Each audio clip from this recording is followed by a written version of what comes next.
San Francisco Giants. Say that 5 times fast. First place, San Francisco Giants. They're going up against the Dodgers at the Sticks. Here's John and Joe. Guys? Okay, Chris, now, it's the ESPN Sunday Night Baseball Game of the Week. And one of sports' great rivalries, the Dodgers and the Giants. For the Giants, 1996 was a nightmare. With 94 losses and a last-place finish, it was painfully obvious that major changes were needed. But change was not popular. The new Giants had to win over their fans. Jeff Kent with 54 RBIs. Darrell Hamilton in his great glove. J.T. Snow strong with the glove and the bat. And, of course, Barry Bonds coming on strong. They're in first place. Now they meet the Dodgers next.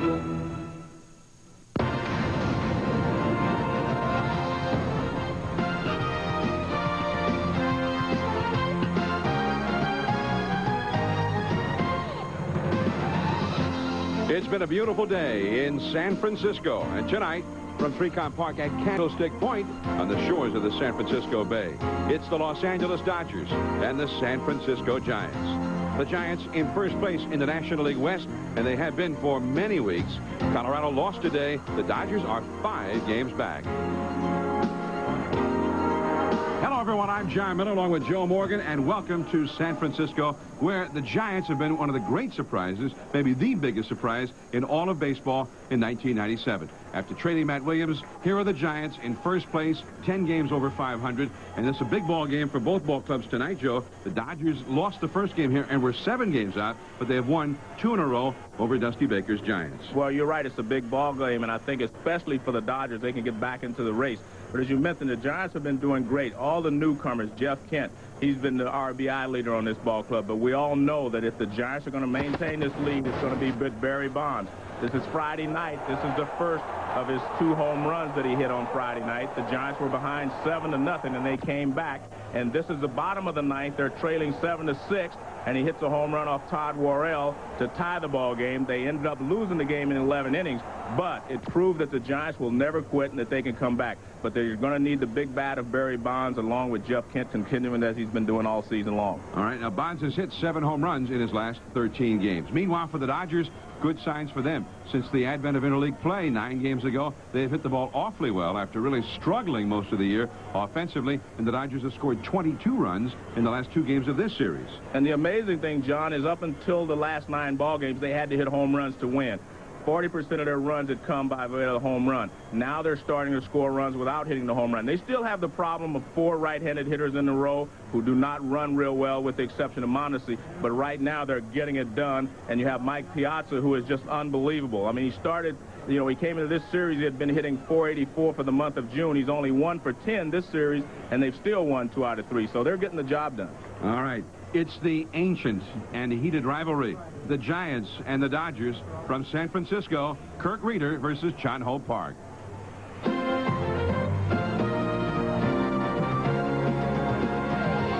ESPN Sunday Night Baseball Game of the Week is brought to you by Gateway 2000. Personalized computers shipped factory direct.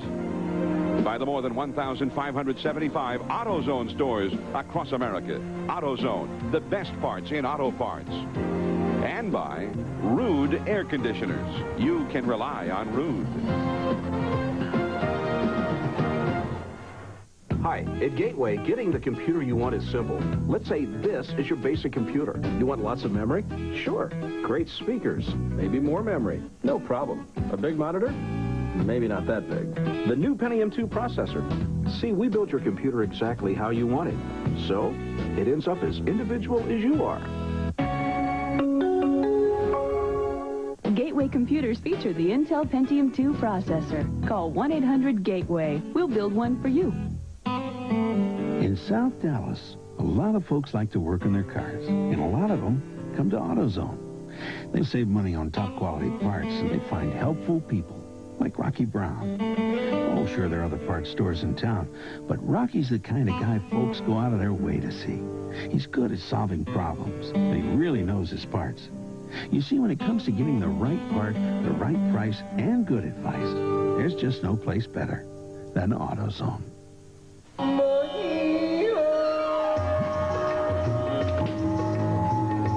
A Rude central air conditioner is built so well, it might just last you till the next ice age.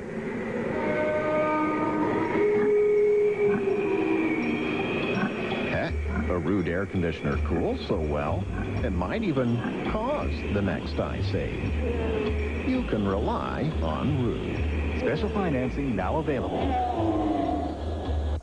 Soccer sure has changed since I played. 30-foot rises.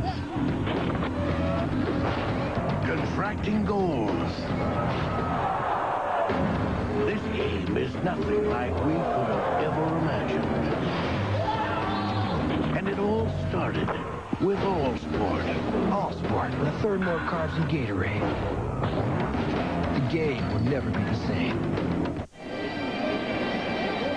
Bill Russell in his first full season as the manager of the Los Angeles Dodgers, and the Dodgers started this season much the same way they started last season under Tommy Lasorda, struggling, not scoring much, and being much maligned for being underachievers. And Bill Russell has taken a lot of criticism for the Dodgers' poor start this year. They've had some problems in the dugout. A couple of pitchers within the last couple of weeks have each been very upset at being taken out of ball games and have had confrontations with Russell in the dugout.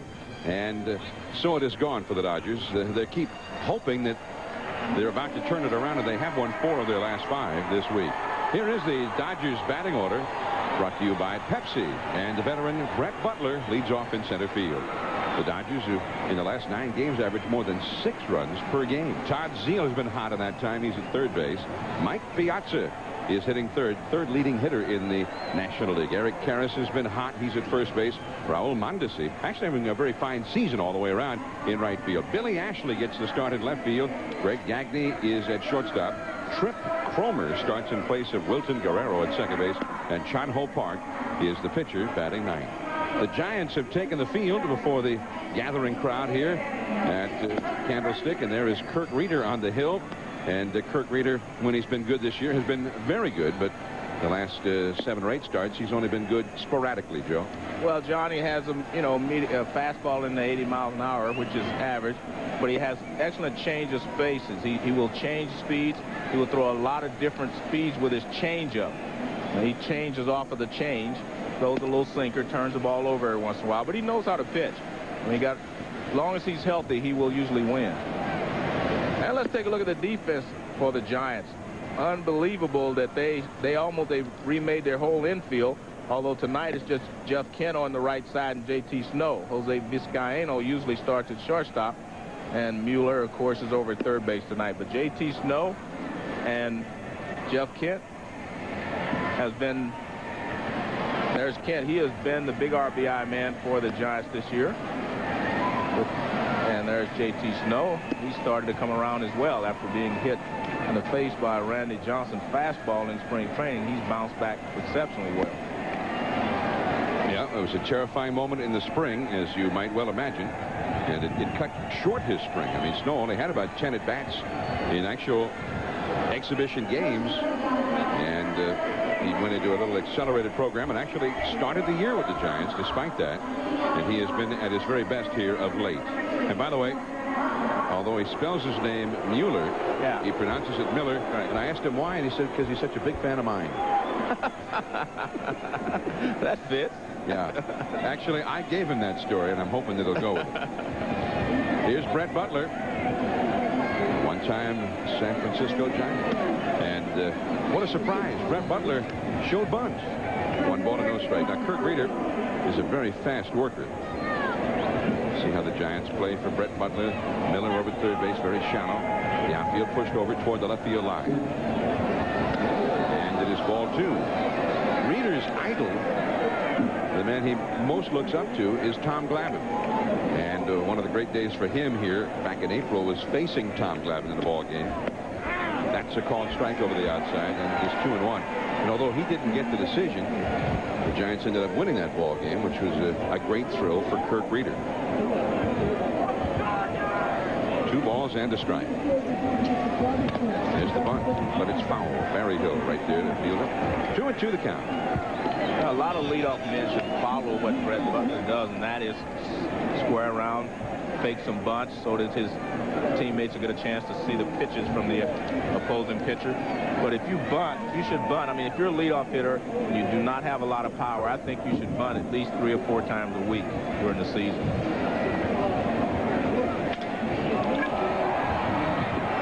Darrell Hamilton in left center. And Brett Butler is the first out. And when you try to defense Brett Butler, that's exactly what you want him to do, hit the ball in the air. And a lot of times you can change speeds on him and get him a little bit out in front, and he will hit the fly ball. But you want him to hit the ball in the air if you could possibly cause him to do so. Now Todd Zeile coming up. Zeile, who leads the Dodgers with 15 home runs, tied for 7th in the National League in that category.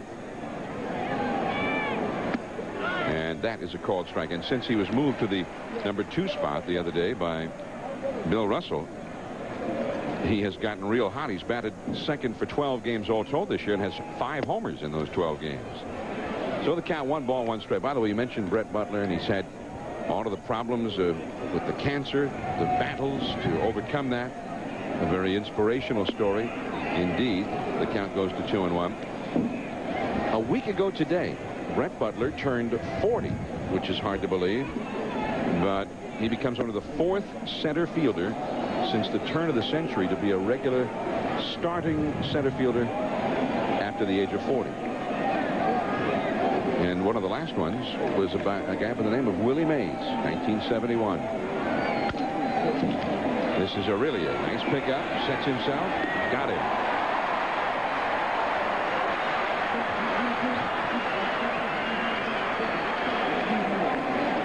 Two down. And Piazza coming up. When you start with Zeile, he's right-handed. Piazza's right-handed. Carroll's right-handed. Mondesi, the middle of their order, are all basically right-handed free swingers with the exception of Piazza. Piazza's just a good hitter. Well, Piazza has been provoking a rather loud welcome for every at-bat of this 4-game series. Over the outside corner, nice pitch, strike 1 call. But there are a lot of Dodger fans who regularly attend Giants-Dodger games in this ballpark, and we can see them here and there around the ballpark this afternoon. And that's inside. 1 ball and 1 strike. When he came into this series, he was hitting .484 for the month of June. I mean, that's tearing it up, you know, and he's gone 1 for 10 since then, and he's down to .434. 1-2 the count. And Piazza's only had 1 hit in 10, and well, let's see, make that 2 hits in 12 at-bats now in this series. He had 2 hits yesterday.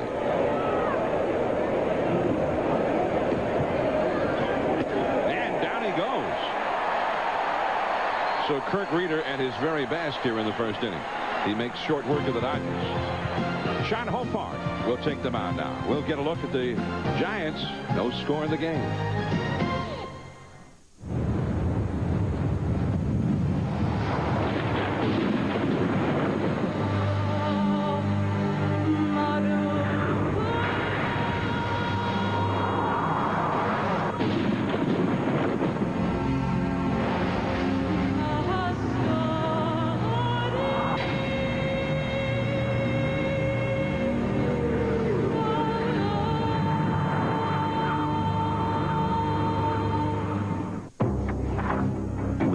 Messaging.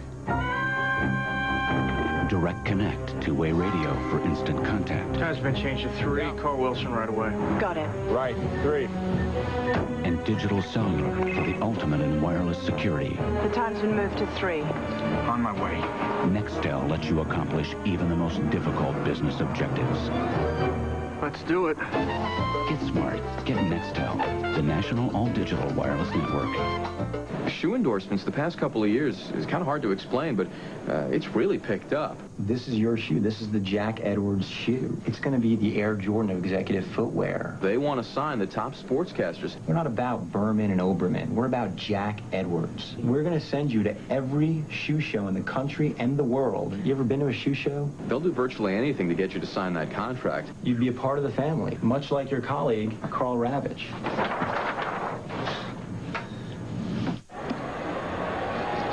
Dusty Baker, who had a very fine career with the Dodgers for many years.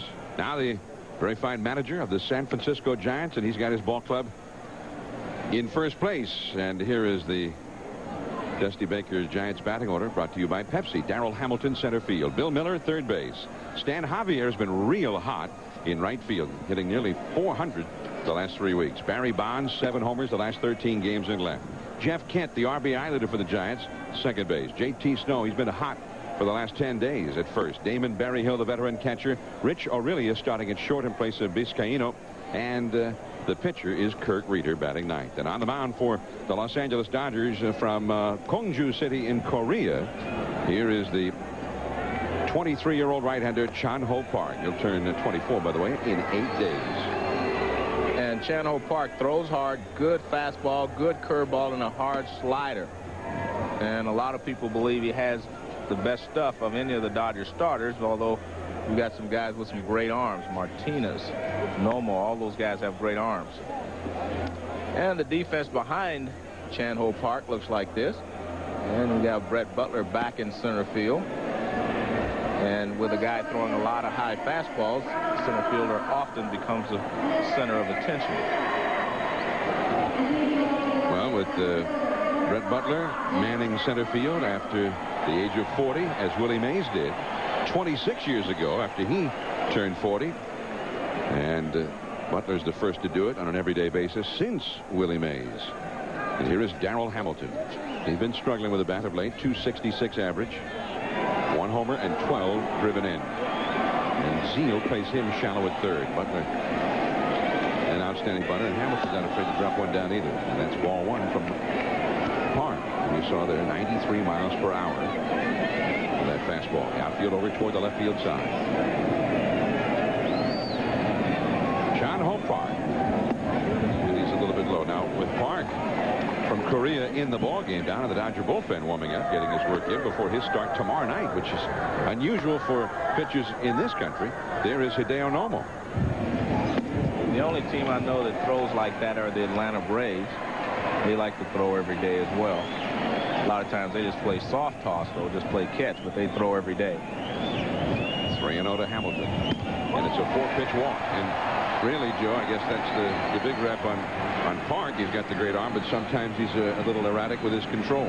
John, he started a game here, I think it was last year, beginning of last year. The Dodgers scored like 7 runs real quickly. And all of a sudden, I mean, he retired, struck out 7 out of the first 9 hitters, and then couldn't throw a strike. Here comes Rich Aurelius now. I beg your pardon, Bill Miller, a switch hitter batting left-handed.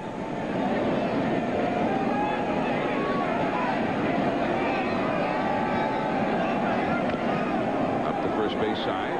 Karras was late going after it, but he gets Miller. Karras seemed to think that Park was going to go over and field that ball, and only belatedly came in after it. Over to second base goes Hamilton. The sacrifice has succeeded. Well, I think this tells you that Dusty Baker knows that his team has been struggling for runs. He's trying to get some any way he can. They were shut out yesterday. And this ball is bunting down the first base line. Miller tries to avoid the tag of Karras, but Karras does a good job of tagging him. Because Karras actually could have turned and tossed the ball to Krumer, but you see he does get him on the shoulder there. And Miller going all out. Gets his uniform dirty. Here is Stan Javier. 304 average, 4 homers, 15 driven in. It's been the best of times for Stan with the bat of late. Although this season has also at the same time been the worst of times for him. Enduring the lengthy illness of his mother, and then finally the tragedy of her death. He returned home to the Caribbean a couple of different times to be with her, and also once for the funeral. And Stan says that not a day goes by where he doesn't still think of her. Her last wishes for him were that he'd get back here and play better than he ever had before. So whenever he has a good ball game, whenever he gets a big base hit, it always brings her to his mind. Stan, the son of an outstanding former major leaguer, Julian Javier. He comes from a baseball tradition. And Stan, with the advent of interleague play, became Bonds-like.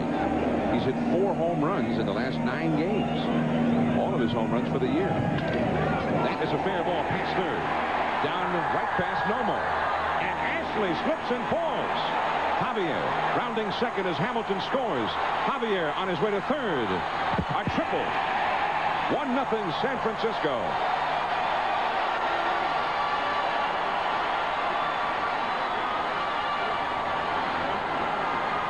Well, the bunt, the sacrifice by Dusty Baker pays off quickly. Javier was not trying to hit this ball that way. I think he just got caught a little late. Good fastball inside. You see he just gets jammed. But he inside out the ball, and it stays fair in the corner. Ashley going over to chase it, falls down, and the ball goes past him. And it looked like Javier was either running out of gas between second and third, or he knew he had it made easily because he kind of slowed up there. But he gets to third with a triple. And now here is Barry Bonds. Billy, Ashley, once you leave the grass in that corner, you're on the rubberized warning track. And he got to that rubberized area and just slipped and fell. It's the second time it's happened in this series to a Dodger. This will be interesting to see what happens here. And Chandler Park has a good fastball. And see if they're going to challenge Barry Bonds. They're challenging him away, which I don't think is a good idea. If you're going to go after Bonds with a good fastball, you have to come inside. You get that fastball out over the plate, and he can pull it or hit it out to left field. So if you come in, at least you make him react quicker. That fastball. Yeah, that ball was toward the middle end. I think you have to stay in on him. I mean, he stands close to the plate, and I think you have to stay in on him. But if you miss by 6 inches, he usually makes you pay. So you have to have good enough control to be able to stay on the inside corner or off on the inside. Bonds could get an RBI here just by hitting a ground ball to the middle infield. The infield is back all the way around.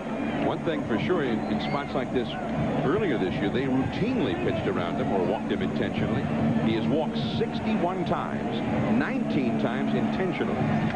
Knocked up. Playable for Zeal. And that has happened to Bonds quite often this year, trying to expand the strike zone and chasing bad balls. Well, the problem you have is you go out of the strike zone against a guy with 90-plus mile-an-hour fastball, you get yourself in trouble. That's really a pretty good pitch from Barry. I think he was a little late on it. I don't think Barry thought that he was going to get that good a pitch to hit. That fastball looked like it was over the plate. But that's a good fastball, and Barry was just a little late on it. Quite often earlier this year when Bonds would get the walk, they'd pitch around him. The man coming up next, Jeff Kent, was the one who benefited. Kent with 54 RBIs this year, which is 6th best in the National League, even though in the last 10 days or so he's been struggling. The slider is in there for a called strike. Well, you saw the entire ball club has started to struggle. Barry's going the other way, but Glenn Allen Hill's been benched a little bit. You know, Jeff Kent's been struggling. Jose Vizcaino. A lot of the guys have stopped hitting, so that's why I think Dusty's trying to get one run at a time here. Look at that, 96 miles an hour, the hardest reading we've had for Chandler Park so far in this inning. I think you're going to see him challenge Bonds, too. I think he has confidence enough in his fastball that he will go after Bonds in certain situations. This would be big for Park if he could get out of this inning with just the one scoring. And the count now is 1-2 to Kent. Good pitch there by Park. Slider off the plate outside. Good 0-2 pitch. With no balls and 2 strikes, you try to get him to chase it. Look at this, just off the plate. And that's the pitch they like to try to get Kent out with, breaking balls a lot of times. They've been getting him out with it lately. Zeal. And that is the inning. So Park gives up the triple to Javier and a run, but then gets Bonds and Kent to strand Javier at third. Karras, Mondesi, and Ashley coming up. 1-0 Giants.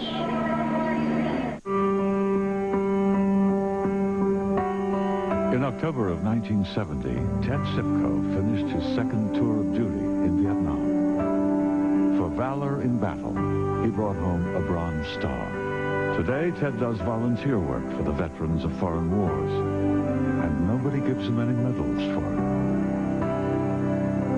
But maybe they should.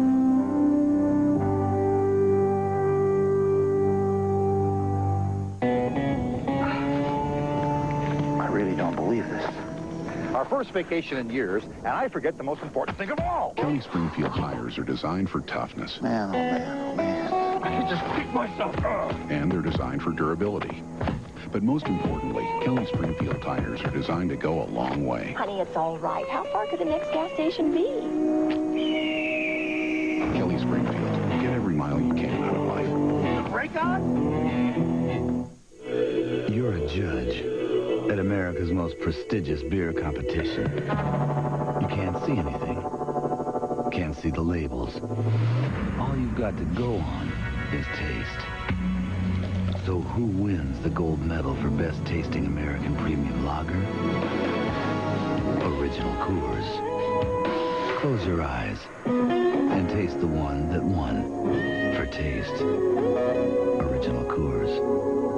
In a lot of ways, this is a new TWA. On time, reliable, and great service. We have a new commitment. We're really hustling out there. It's going to be an on-time airline if I have anything to do about it. You've been posting better performance every month. 30 brand new state-of-the-art aircraft. It's becoming a younger fleet with a lot of very experienced people. We're going to take good care of you. This is our airline. We want it to be your airline. We got to earn our customers every day. We try to do that on every flight. TWA, Trans World Airlines. We want to be your airline. Washington, Atlanta, Miami, Utah. It's the playoffs. You better eat your Wheaties. San Francisco on a sunny day in June. And Joe, if you're going to San Francisco, be sure to wear a flower in your hair. John. It's just an old song. Oh, okay. Oh, okay. I'm not saying it applied directly to you. Okay, good. I'm glad. A guy named Scott McKenzie sang that song years and years ago. Okay, Scotty. You know, back when you used to wear flowers in your hair. In the old days. Oh, okay. When you were a flower child. Remember those days, No, Joe? no, John.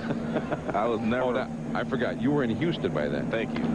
That's a foul off to the right. And into the upper deck off the bat of Eric Karras. 1 ball and 2 strikes.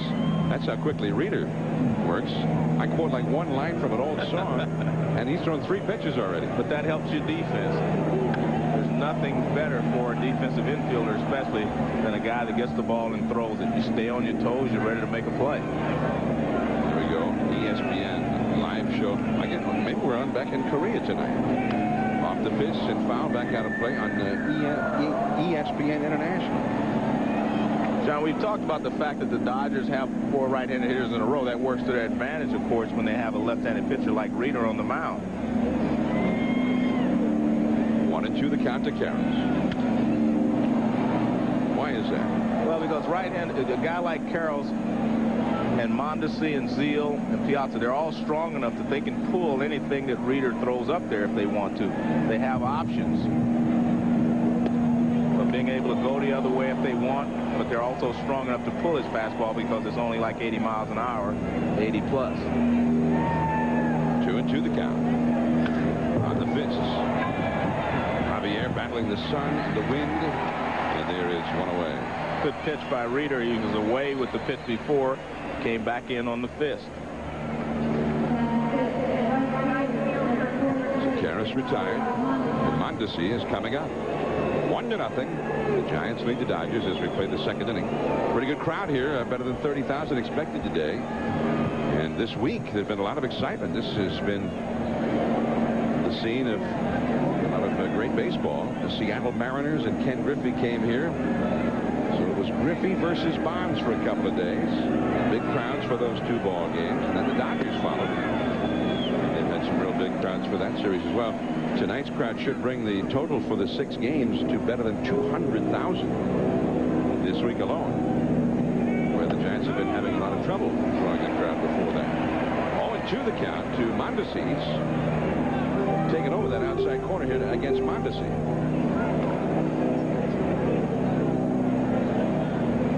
Kirk Rueter from Centralia, Illinois. Look at that. On the corner again.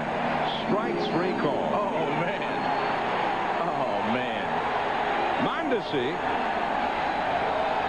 got into it with a Hallian. Well, he didn't really get into it. He made a statement as he's walking away. And he is gone, and now Bill Russell. And Mondesi wants to begin a new discussion. That may be a record, Joe. Well, I have a problem with, you know, I don't know exactly what Mondesi said, but he said something, he's walking away. It wasn't really a confrontation. Let's take a look at the pitch. I'm not even going to try to call the pitch because it was obviously a close pitch. And he's out, and as he started to walking away, see, he's walking away, and he says something, and he throws him out, and he says, "What for?"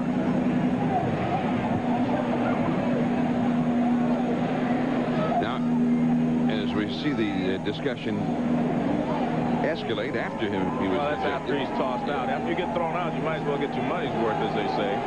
Now, in this ballpark, there is no tunnel from the visiting dugout to the clubhouse. Now Mondesi got to sort of, in effect, walk the gauntlet in front of the whole crowd. He's got to walk all the way down into the right field corner. That's how you get to the visiting clubhouse here. And the fans will escort him. They're all on their feet, saying, sort of bidding farewell to Mondesi. Well, I'm going to say it again. That's pretty quick trigger right there. I mean, he didn't argue or say a lot on, if you argue on one pitch, two pitches, then three pitches, and you say something, yeah, you might get thrown out of the game. He just kind of looked on the other pitches. He didn't say anything. He questioned the third strike, and you do have a right to question a pitch. I think you have a right to question a pitch. I don't know, like I said, exactly what he said, but you do have a right to question a pitch. Now, years ago, in many of the older ballparks, this was not so unusual that you'd have to leave the dugout, walk across the field to get to the clubhouse. But Candlestick's the only place where the visiting team still has to do that. So he's gone, and here is Billy Ashley. And that's up and away. 1 ball, no strikes.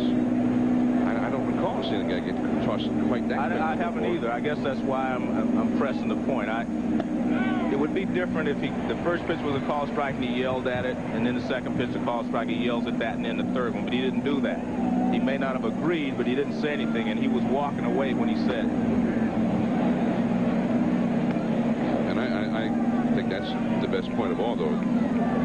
If he'd done it before and he'd been warned about it and he did it again.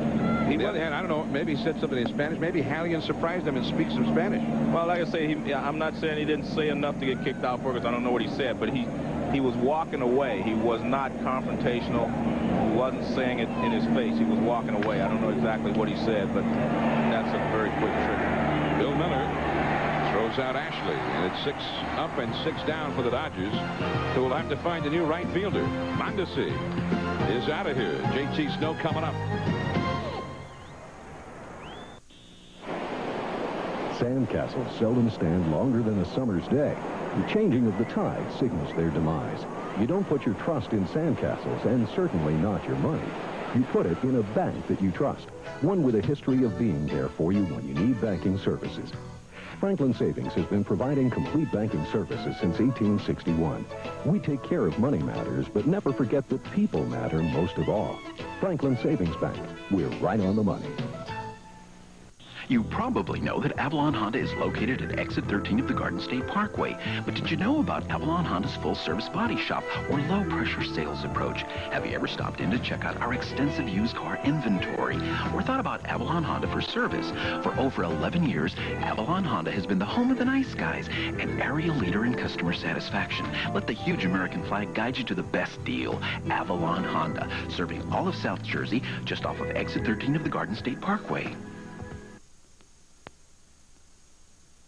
The new Xerox Document Center, a digital copier loaded with so many incredible features, we had to make a video just to tell you about. Document Center scans the image once, stores it in memory, and prints out laser-sharp copies. With an upgrade, it becomes a powerful fax. Oh, and with a short, straight paper path, it's designed to be more reliable. Soon, you'll even be able to print and fax right from your desktop. So get the video on the Xerox Document Center, the best mousetrap we've ever made. Hi, this is Chris Myers here in Los Angeles. Join me on Monday when we go up close with Dennis Rodman. We'll see you Monday, 6 Eastern, up close.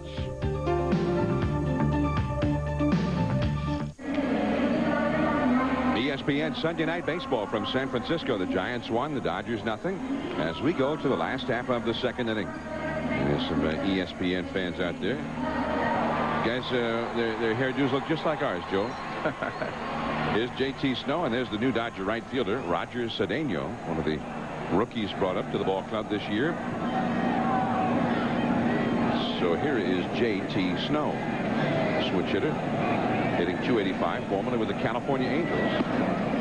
And I say California Angels because that's who he was with. So they are now the Anaheim Angels. Snow, 5 homers, 21 doubles, and 30 batted in. He's hit 3 of those homers in the last 9 games. He seemed to get real comfortable when interleague play started. And his batting average started to climb at that point. In the last 10 games, you see .412 batting average for Snow. And that fastball is strike 2 on the outside from John Ho Park. 1 ball and 2 strikes. It will be Damon Berryhill and Rich Aurelia to follow. That's a foul out of play. Well, before spring training ever started, we heard an announcement of the umpires that they were not going to take any back talk from anybody. There would be some quick ejections. So every time we see one, it brings that back to mind. Yes, it does. But I've always decided, the fans pay to come to see the players play. And I've always felt that a good umpire is the one that you don't notice. A good umpire is not the show. The players are the show. And I think that's the way it should be. Sometimes maybe we forget that. That last shot of the umpire we saw there, or the one of the shots there, Jerry Crawford. The last one was Ed Montague. Yeah. Jerry Crawford comes from an umpiring family. His dad, Shag Crawford, was an outstanding umpire. And that's a foul again, 2-2. In fact, as we see Jerry Crawford, this is his 21st year as a major league umpire, and his dad, you'd swear his dad umpired forever, Shag Crawford. He has now passed his dad in terms of service. Shag Crawford umpired for 20 years. My first year in the big leagues, Shag was an umpire. Really nice guy, funny guy. He was from Philadelphia area, if I remember correctly, but really nice guy. He never tossed you? No. I didn't get tossed. I was only tossed once by our producer's father. Jeff Kibler's father tossed me once, but he didn't toss me, but he tossed me on a play at first base. Oh, and you had it coming, huh? No. No, actually, it's funny. I didn't curse at him. I just said he missed the play. Oh, that's a low blow. Yeah. 3-2 pitch, and that is fouled and back out of play. But you know what? He was always one of my favorite umpires before he threw me out, and he was one of my favorite umpires afterwards because, you know what? When he wrote it to the league office, he told the truth. He said he just kicked me out. I didn't curse at him. See, someone else might have said I cursed at him when I didn't, and he just said, I thought he needed to go. Well, I mean, he was one of your favorite umpires, and we should mention his name was John Kibler, yeah. Jeff Kibler's our producer today. Well, J.T. Snow gets the walk. Now we've got an update from Texas. John and Joe, Gary Miller back in the studio. Network MCI takes us to Texas, and Seattle has jumped on John Perkins. Russell Davis now has an 11-game hit streak. Dan Wilson first doubles in Edgar Martinez to break the scoreless tie. Then it's Russ Davis going the other way. Espinosa knocked him in. They've got a 3-0 lead for Jeff Becerra. They're looking for a 4-game sweep in Texas. All right, thank you, Gary. And here is Damon Berryhill back in San Francisco. He lifts one foul out of play against John Ho Park. Runner at first, J.T. Snow. Nobody out. Park has started each of the first 2 innings with walks. Hamilton walked in the first to start off, and he ended up scoring. Now Snow has drawn a walk. And by the way, Snow has drawn a lot of walks for the Giants this year. That's 46 walks for him, in addition to hitting .285. Karras on the bag with him. The middle infielders are both shaded toward the middle and into double play down. Berryhill, the veteran, lays off that high one. And the count now is 1 ball and 1 strike. The Seattle Mariners were here in San Francisco Tuesday and Wednesday for the interleague play. The Giants won both of those ball games. And the second game, Edgar Martinez did not play because the DH was not allowed. And the Seattle Ball Club in particular, because of Edgar, really gets hurt by that rule. I mean, That's an integral part of their ball club. The first night he played first base and Paul Sorrento sat out. Another big hitter for them. Well, Seattle left here and went to Texas for a big showdown, and they've taken 3 in a row from Johnny Oates' ball club. And they're leading tonight, as Gary said. Pop-up.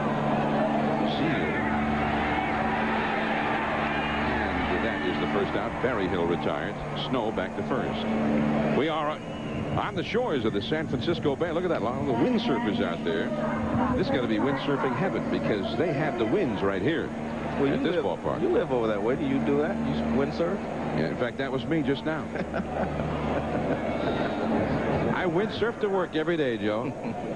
And you see the winds, they seem to be blowing out toward the bay. But on the other hand, as you know full well, Joe, that means nothing in terms of what the winds are actually doing inside this ballpark. Rich Aurelia is the hitter. 250 batting average. 1 ball and no strikes to Aurelia. And we might mention that Jose Vizcaíno, who normally plays shortstop, has been struggling a little bit lately, and that's why he's getting a day off. But at the beginning of the season, Vizcaíno, along with Kent and all the new additions, were all playing very, very well. Tavares struggled at the start, but now he's pitching pretty well. So the trade that the Giants made with Cleveland has, paid off a little bit for the Giants so far. 1 ball to no strikes to Aurelia. And that's too high. 2-0. Aurelia is from the New York area, and he once had a job at the Metropolitan Opera in New York. An off-season job. He's not a singer. He's not Pavarotti. But he would get in late after the opera, and he worked in the stage crew. And he said he loved the job. It paid good money. 2-1 the count.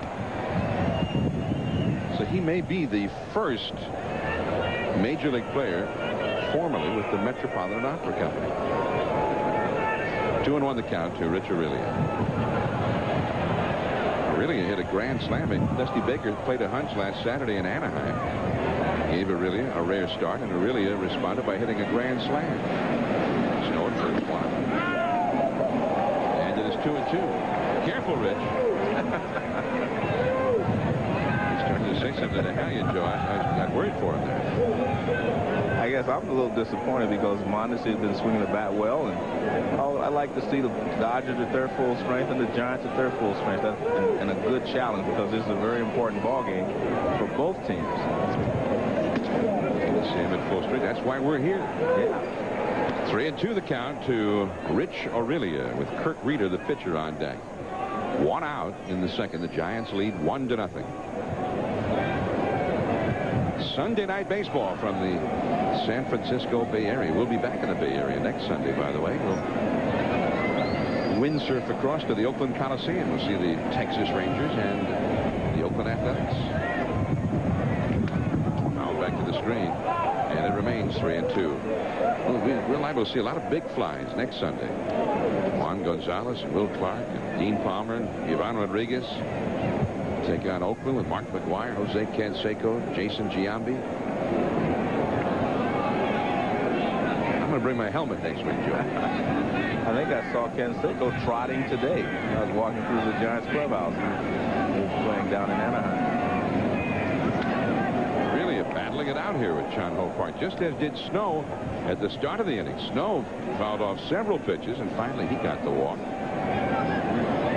If you're a manager, you see your hard thrower having a hard time putting guys away like that. Does that worry you a little bit? Well, it doesn't worry as long as they don't get that ball in the air. Like I say, he throws a lot of high fastballs, and you'll see a lot of fly balls normally off of that pitch. But and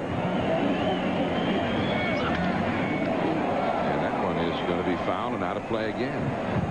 Well, with Park, I think they're sitting on the fastball, John, because they know he's a little erratic as far as his control is concerned, so you sit on the fastball, and that lets you catch up with it. That takes 3 or 4 miles an hour off the fastball if you're looking for it.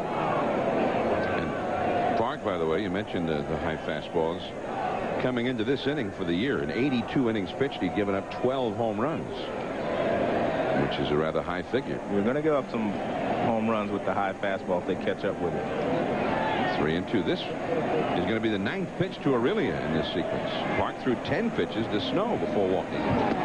Strike 3 call. Aurelia thought he'd gotten the walk. That's very similar to that pitch that was strike 3 to Mondesi. 2 men gone. Tonight on ESPN2, gold medal round in the men's inline downhill featuring the 95 gold medalist Derek Downing, and we're talking about the X Games. Also the women's inline vertical competition featuring defending champion Fabiola from Brazil. And tomorrow night at 8:30, sky surfing. I thought you were in that. No. Last year's silver medalist team, Troy Hartman and Vic Papadata. Got our own little extreme games going on outside the ballpark here. Kirk Rueter takes a strike, and it is 0-1. 1-0. The Giants are leading in the last of the 2nd inning. Snow led off the inning with a walk. Berryhill popped out. Aurelia called out on strikes. Kirk Rueter, 1 ball and 1 strike to count the inning.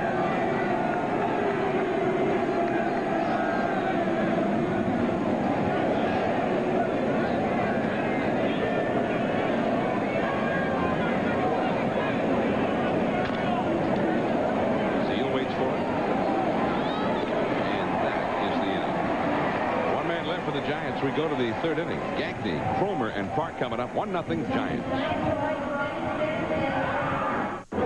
Penny's moving so fast, man, I didn't know what the hell was on his foot. It looked like space basketball boots. War sneakers for the court. Cause that's just some that's next level. That's a battle sneaker. Announcing a new generation of wood, Thompsonized wood, guaranteed and waterproofed to the core, unlike ordinary pressure-treated wood that can severely warp and split. Filled with the wood that's built to last beautifully, Thompsonized wood. At Pep Boys, save $20 on our premium brake service. Our ASE certified technicians will install Ray Bestis lifetime brakes for $79.99 after rebate. Get brakes installed for only $79.99. Pep Boys, everything but gas. Too hot in your car? At Pep Boys, our ASE certified technicians can repair your R12 or the new R134A air conditioning systems. Whether you need refrigerant, parts, or expert service, we have it all. Pep Boys, everything but gas. On their journey to the X Games, Mike Mitchell and Lawrence Fry really enjoyed the X Games soundtrack album. 16 modern cuts on 1 CD, featuring new tracks from Bush, Goldfinger, Sublime, Life is so love the one you got, 'cause you might and Chronic Future. Also, Civ, Red Hot Chili Peppers, Prodigy, Helmet, Wu-Tang Clan, Public Enemy, and more. X Games, the soundtrack album, on sale now. Not long ago, we loaned these mechanics Home Depot's Husky tools and asked them to give them a shot. We told them they were made in America and guaranteed forever. Now they won't give them back. And we don't really feel like arguing with them.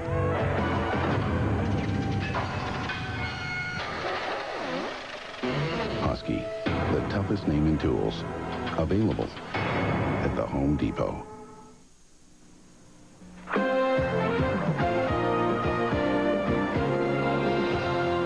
ESPN Sunday Night Baseball Game of the Week is brought to you by the Home Depot, where low prices are just the beginning. We are in San Francisco, and we are watching the Giants and the Dodgers, and a man who certainly helped make that rivalry famous is with us now. William Howard Mays, 660 home runs. William Howard Mays Jr. And you know, Joe, I didn't know until talking with Willie on a Jackie Robinson Day celebration that when he first started in the old Negro Leagues, he played in the same outfield with his dad. Yeah, I played 1 year and I had to get him out. He ran me too much. Oh, yeah. So you retired him? I retired him very quickly. He was going to retire me at a very early age. I asked you a question before we came on the air. I said, did you ever get kicked out of the game on arguing third strike? I would argue with my head down, Joe. I never got put out of a game because I had learned at an early age that what good is you in the clubhouse? You got to be on the field, and that was my motto: to stay in the game at all times. But that was a very, very quick hook. He must have said something. Yeah, that's what I was. It gets thrown out so quickly. Yeah. Have you ever seen one that quick? Well, Jock O'Connell had a quick hook at one time, but I never did say anything about it. 3-1 now the count to Greg Gagne leading it off for the Dodgers. We're in the third inning.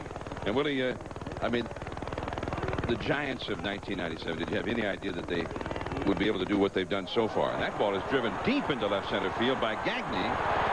And this one is tied up. Greg Gagne goes out of the ballpark. The Dodgers' first hit, and that ties the ball game. His 5th home run of the year. 1-1. Willie, this place is a little easier to hit it out than when you played. They didn't have that wall out there, right? That would have been an easy out for whoever played out there in center field. That ball was like a little high fly ball. Right? Yeah, the wind used to blow directly in from left field before they... I don't know if they brought the fence in or something have changed. Right? Yeah, they brought the fence in as well. I wish they'd have brought it in for me a little bit, you know, just give me a shot at it, you know. Well, it's 365 out there now. It was I don't know if that's 365 now. Oh, you don't know if it's a number there. Yeah. You know? That's just a number. That's a number, huh? Yeah. Trip Cromer, the hitter, and he takes a strike. 1 ball, 1 strike. 1-1 the score now.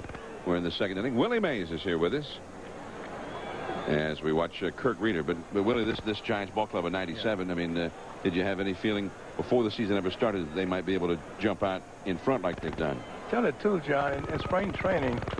Right to Kent. 1 away. In spring training, you know, I didn't have any idea who these guys were. I just knew a few of them on the ball club.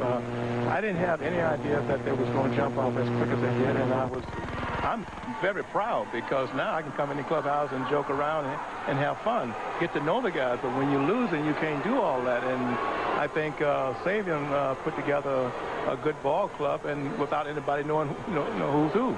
And I think I know I didn't have no idea about it. John Ho Park, the hitter, and there is strike 1. The Giants and Dodgers. When you first got to New York, I mean, here you were a kid from the Deep South. 19. And now you're in New York. Did you know about the Giants and Dodgers and the rivalry at that time when you first got there? I didn't even know about New York, John. I was just happy to get out of Birmingham. You know, I didn't want to pick no cotton right there, so I was happy just to leave. But when I got to New York, it was so amazing. You know, you either one or the other. You're a Yankee fan, Dodger fan, or Giant fan. You wasn't in between there because that was fights. We would have 50,000 people at the Polo Ground, and then all of a sudden we have maybe 32 at the Dodger Stadium over there. Ebbets Field. Ebbets Field, correct, yeah. You know, Willie, probably your most famous catch to the public is the ball you caught in the series against Vic Wirtz. But, you know, in my conversation with you in the past, you say you've made better catches than that. We'll talk about it next inning. 2 down. We can keep talking. Sean Ho Park is gone. 2 down. So I made a faux pas there. You got it. I flipped the ball in the stands too quick. Well, the catch I saw the other day with Epperson, I felt that it was a good catch, but it wasn't the type of catch that we had, you know, done the World Series. That was a catch that I made, and that was the catch he made. But my catch was a lot of action. I had to catch the ball, throw it back in the infield, 2 men was on. His catch was a 3rd out. And that makes a difference now. You catch the ball, you lay there, you have a little fun. You know? Yeah. Well, and we're talking about the catch that Willie made in the World Series against Cleveland, which also, in many ways, turned that World Series game around. That was the first game of the series. I thought that was the key to the whole series, John, because now we won that game, which I felt that it was very important to get off to, winning ways. Now, this is the 8th inning. There's 2 men on. The game was tied 2-2. 483 to the deepest part of the Polo Grounds, and you caught that maybe 455, 460 feet from home plate. Well, if you look at that catch, John, you'll see that I catch the ball and stop it right on the dime and threw it back in the infield. And I think it was very important that I get out. As I'm running, I was thinking about catching this ball, throwing it back. As I'm running now, I know people say, well, gee, the ball is in the air. How can you think about all that kind of stuff? Well, that in my days when I was young, I didn't think the ball was when it comes down. I got it. But I believe it was Larry Doby at second base. He tagged up, and you kept him from scoring, which that far away from home plate, 460 feet away. Larry had round third, where I was told. Larry round third had to go back to second and then come back to third. Oh. Al Rosen was on first. Went past second. He's got to go back to first now. But he also had a bad leg, too. All right. And then the Giants, I mean, if you don't catch that ball, they fall behind, probably lose the game. And then you win it in the 10th inning on a home run by Dusty Rose. Dusty Rose. Oh, you followed the game. Well, John's our historian. I was born during that World Series. Well, I might have been born the day you made that catch. You sure? Yeah. Okay, I'm going to ask somebody about that. First thing my mom told me. I'm sorry you weren't here earlier to see Willie's catch. Jeff Kent, he got to it but couldn't handle it. And Butler is aboard. Well, you're right. He got to it, but he couldn't quite come up with it. Let's take a look at the catch Jim Edmonds made the other day for the Anaheim Angels. And you'll get a chance to compare the two. There's a fly ball center field. Long run for Jim Edmonds. A good catch, but he's still on the ground. I would say he got to enjoy his, huh? You didn't have time to style. I didn't have that luxury to enjoy mine. I had to get it back in the infield very quickly, which I can say is a very good catch. Yeah. But there's no comparison. I mean, maybe the most telling thing of all, though, is that every time there's a great catch made somewhere by anybody, they start talking about how it rates compared to your catch in the 54 World Series. I saw Javon White, which was Toronto, at one time do it twice in one game, catch the ball over his shoulder that way, which I feel right now he's probably one of the best, center fields around. Yeah, I remember the Javon White catch. I was born that day. I tell you what, the greatest... Well, let me meet your mother. If I ever see her, that's the first question I'm going to ask her. Actually, John, I think the best catch I ever saw, other than seeing the one of Willie on tape, was the one Kenny Lofton made in Cleveland, where he put his foot on the fence, leaped over the fence, and caught the ball. And it wasn't just barely over the fence. I mean, that may have been the best catch I've ever seen. He was a basketball player, so he was able to leap high, and he made a fantastic catch. Willie, how about your godson, Barry Bonds? I mean, it's been a hard time for him. He gets pitched around a lot, and then sometimes when they don't pitch around him, it seems like he gets a little surprised. Well, I think sometimes he pressed, and I think that's what was happening is that sometimes when he pressed, and they go right at him, sometimes he's swinging too hard. And what I'm trying to tell him, use left field for a while. Use left field and then start pulling the ball. When they put the shift on, wherever they pitch, hit the ball. I think he's going to hit, though. He's got 14 home runs now. I think it's going to be over 30 when the season ends. I think it's going to be around 300, but he's just not going to get there in one day, as you well know, Now, you're talking about going the opposite way. Yeah. I remember in a Giants-Dodgers game more than 30 years ago, you went the other way here at this ballpark against Cloud Osteen. They got Butler picked off. You hit your 512th home run to right field in this ballpark. Yeah. Willie Mays is here with us. Brett Butler's been picked off to win the inning. It'll be Hamilton, Miller, and Javier coming up. 1-1 is the score.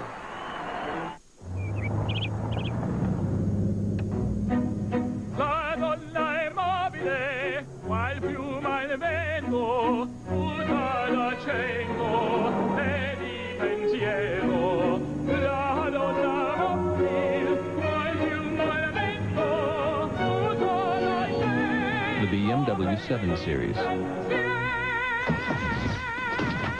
Now with our exclusive brake-resistant security glass. David? To make your pictures hits, always say cheese with Ritz. And soon the advanced photo system will thrill us to bits. Advanced photo system. That'll be the day. The David Ritz prediction came true at Ritz Blitz prices. In the world of racing, you'd be hard-pressed to find more pounding, more rattling, and more punishment than the Score Desert Championship Series.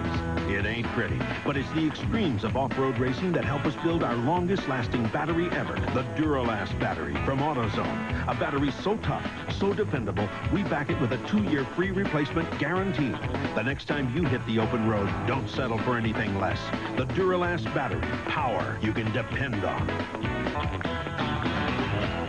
To be or not to be? You don't see this every day. That's the question. But you do see Wendy's 99-cent super value menu every day with our Junior Bacon Cheeseburger with 2 strips of bacon, and it's always 99 cents. Whether 'tis noble. Learn.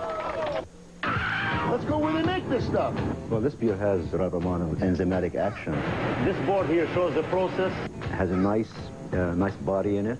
So this guy's like the air traffic controller to beers.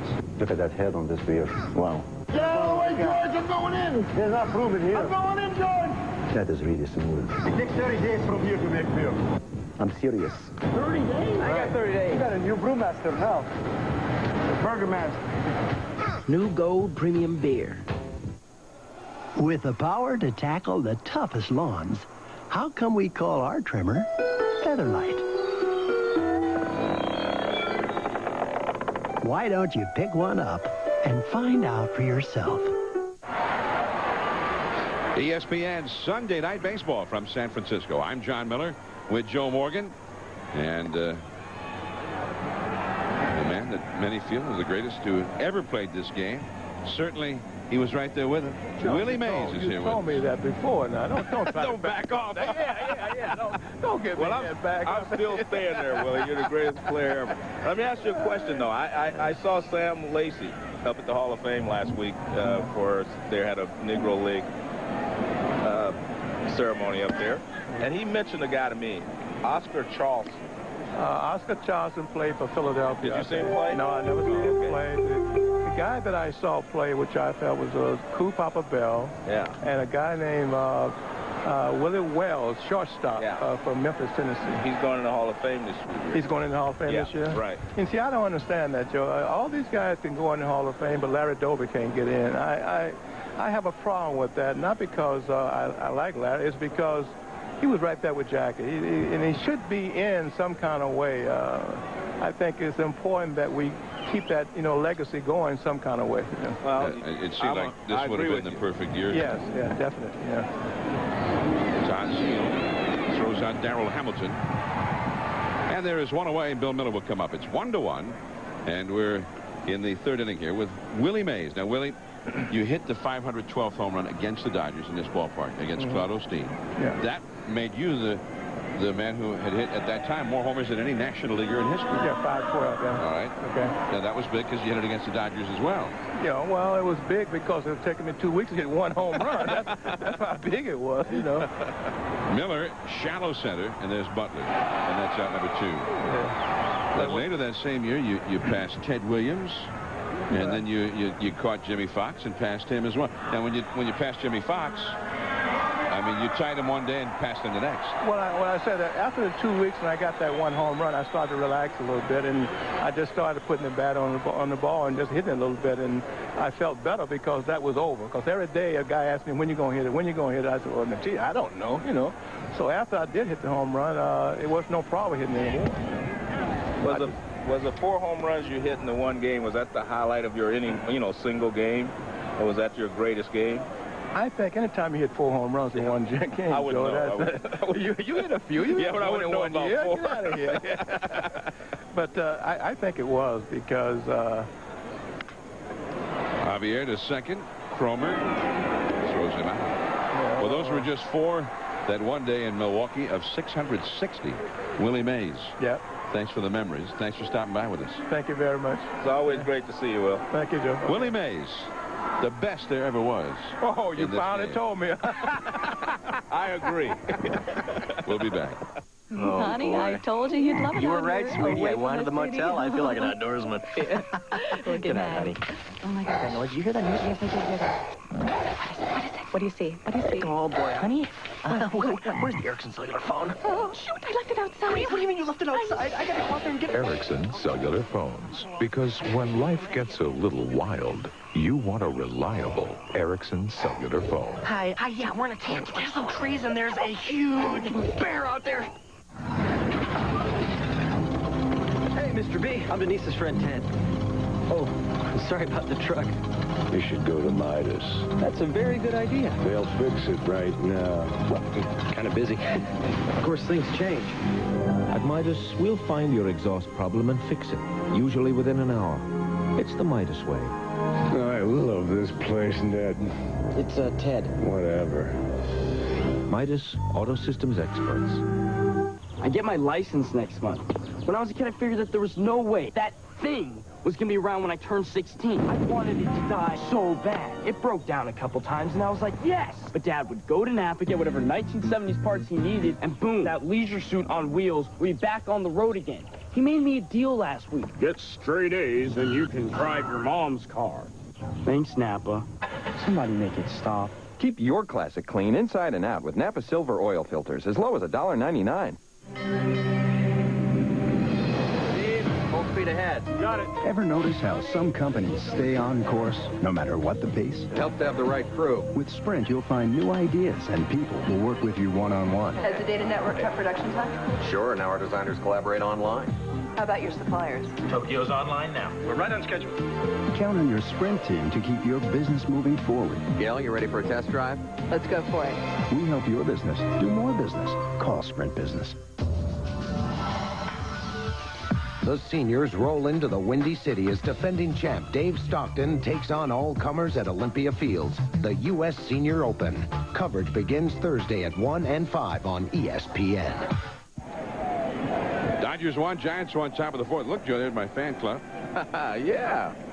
Now, it's still members? It's just a new thing. Yeah, but that's the both two members. Okay. I mean, it's building, you know. Okay. I mean, the membership has doubled just within the last few months. Well, San Francisco, it takes a while, you know. Here's Todd Zeile. 1 ball to no strikes. He was at the plate when he picked off to end the third. 1-1 the score as we play inning number 4. Piazza and Karras will follow. There's Bill Russell. Russell is, of course, the antithesis of Tommy Lasorda in style. I mean, he's very stoic and very quiet, really, with the press, and has been likened in demeanor to a longtime Dodger manager, Walter Alston, in that regard. Bill Miller, that took a bad hop. Zeile is retired. 1 away. You know, it's a nice play there by Miller, and the Giants have committed a lot of errors this year, but this is a very nice play. See that ball take the big hop, shoots up at him, comes down with it, and makes a good throw across the diamond. You know, I was taking a look at statistics, which I don't deal with a lot, but Todd Zeile has 15 home runs, 35 RBIs. Piazza has 12 home runs and 35 RBIs. Here is Piazza. And what that tells you is that Piazza has not had a lot of people on in front of him, you know, when he was hitting earlier in the season, because he's been hitting well over 300 the entire season. Right field, Javier shading the eyes, and that is out number 2. And that Zeile hitting down toward the bottom has had a few more opportunities. But they've both been hitting well since Zeile has been hitting in the second spot. I guess in this ball club, if you hit behind Piazza and his .355 average, that's where you get the RBI chances. You get a lot of opportunities. And Karras has started to hit well lately. He's been driving in some runs lately. Piazza also, although he's hitting over .350 for the season, has hit much less than that in his at-bats with men in scoring position. Right. As has really the whole Dodger team. It's interesting. They have 4 real good individual hitters, but collectively they have not been able to produce a lot of runs. You know, one guy has a good day one day, 2 guys the next, and so forth and so on, but they have not had a lot of days where they all really had big days. When they have done that, you know, it's been really just a cakewalk for the Dodgers on that particular day. 1-2 to Karras. He flied out to shallow right his first time. 2 down. Nobody on. 4th inning. 1-1 the score. Kirk Rueter on the mound. He goes inside with that fastball. There's a gust of wind. Kicks up some dust there around home plate. 2-2 the count to the dangerous Eric Karras. Changed up, and it's fouled back and out of play. Rueter went into a slump there for a while, and the feeling of the Giants was that he was trying to pick up that outside corner too consistently and wasn't working inside enough. Seems like he's gone inside consistently in this ball game. Drifting back, Javier shading the eyes against the sun. Right in front of Willie Mays, retired, number 24 out there. 3 up and 3 down. Barry Bonds is coming up in a 1-1 ball game. Kent and Snow to follow. We'll be back. They are the best kept secret in the universe. You know how to use these things? No idea whatsoever. Their mission is to monitor extraterrestrial activity on Earth. They are your best. What's this thing? Watch your head. Your last There's only one way off of this planet, baby, and that's through me. and your only line of defense. Tommy Lee Jones, Will Smith, Men in Black, rated PG-13. Opens everywhere July 2nd. It's summer insanity at your Yamaha dealer with up to $2,500 off on remaining 96 Yamaha watercraft. We're serious. We're overstocked, and summer's here, so we're blowing out all remaining 96 and 97 watercraft in stock. Up to $2,500 off on select 96s and up to $350 cash rebate on select 97s. And choose either 0 down, 0 interest, and 0 payments for 90 days, or 0 down and 9.9% financing for the first 12 months. When these brand new Yamaha watercraft are gone, they're gone forever. Don't wait. See your Yamaha dealer now. Oh, Lord, did you see that shot, man? Did you see them talking that with love and devotion, man? I'm talking about that ball, man. The kill, the rock, whatever you want to call her. You know, but that's KG's old lady. I mean, look at his face, man. It's written all over his face, man. He's not playing for the money. He's playing for his woman. That's his woman. My father, both my brothers, my kids will probably have thinning hair. Losing my hair was probably one of the most traumatic experiences in my life. But the great thing about Rogaine is you can interrupt nature. You can stop it. And Rogaine is proven to work. It goes right to the root to grow hair. About 4 months later, my wife walked by and she just was, hey, wait a second, you're growing hair.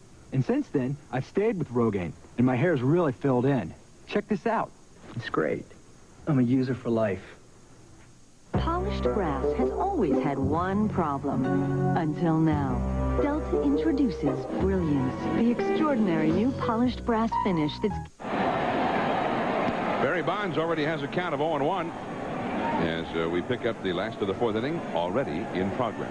Interesting pitch there. He got him out with a fastball last time. He started him off with a breaking ball. Bonds hammers one high and deep into left center field. This one has a chance. Gone! Barry Bonds to left center field. His 16th home run of the year, his 8th in the last 14 games. 2-1 San Francisco.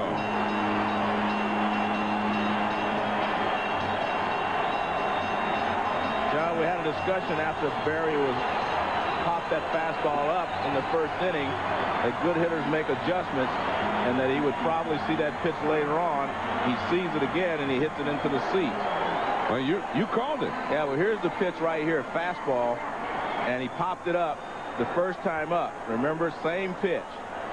And this one he hits out of the ballpark. Chan-Ho Park knows it's gone. He didn't even want to look. Here's Jeff Kent. In fact, when we saw the replay just there, I thought Jeff Kibler was rolling in the first inning. Well, I could tell the difference there. He got the barrel of the bat out a little farther on that one than he did on the first one. But I mean, the pitch itself, it was the same pitch. Same pitch. And it's interesting, like I say, we talked about it at the end of the first inning. So Barry Bonds with his 16th homer of the year, his 39th run batted in. He hit 2 here on Friday. The second one was most dramatic with 2 down in the 9th inning. It tied the ball game. The Giants had come from a 7-0 deficit. And Bonds with his 16th homer right here is now tied for 6th in the league in that category. Who needs stocks when you got Bonds? That's a called strike to Kent. He high on the outside. 2 balls, 2 strikes. Well, Barry Bonds, I mean, it's amazing. Just, 2.5 weeks ago, he had 8 home runs. Now he's got 16. He started with a 2-homer ball game against the Atlanta Braves' John Smoltz here. That was, in fact, that was 2 weeks ago today, Joe. He had 8 home runs 2 weeks ago today. Hit 2 against Smoltz, and he's been hitting them consistently ever since. It's almost like he followed his godfather's advice right there. What did he say? Hey, go to left field. Go the other way. You're right. You know, Dusty Baker's always said that when Barry starts hitting the ball to left center field and center field, that he's starting to get hot. That's a true sign that he's going to start hitting. And, you know, he's hitting the ball back through the middle, left center, the home run, you know, to right center. He's not pulling the ball as much. There's Johnny B., better known as Dusty Baker. And Kent lifts a foul back into the upper deck. And the fans, many of them start chanting, beat L.A. which has been heard very often here the last 4 days in this ballpark, which this week has started to be well populated. 3-2 to Kent. Park will start over again.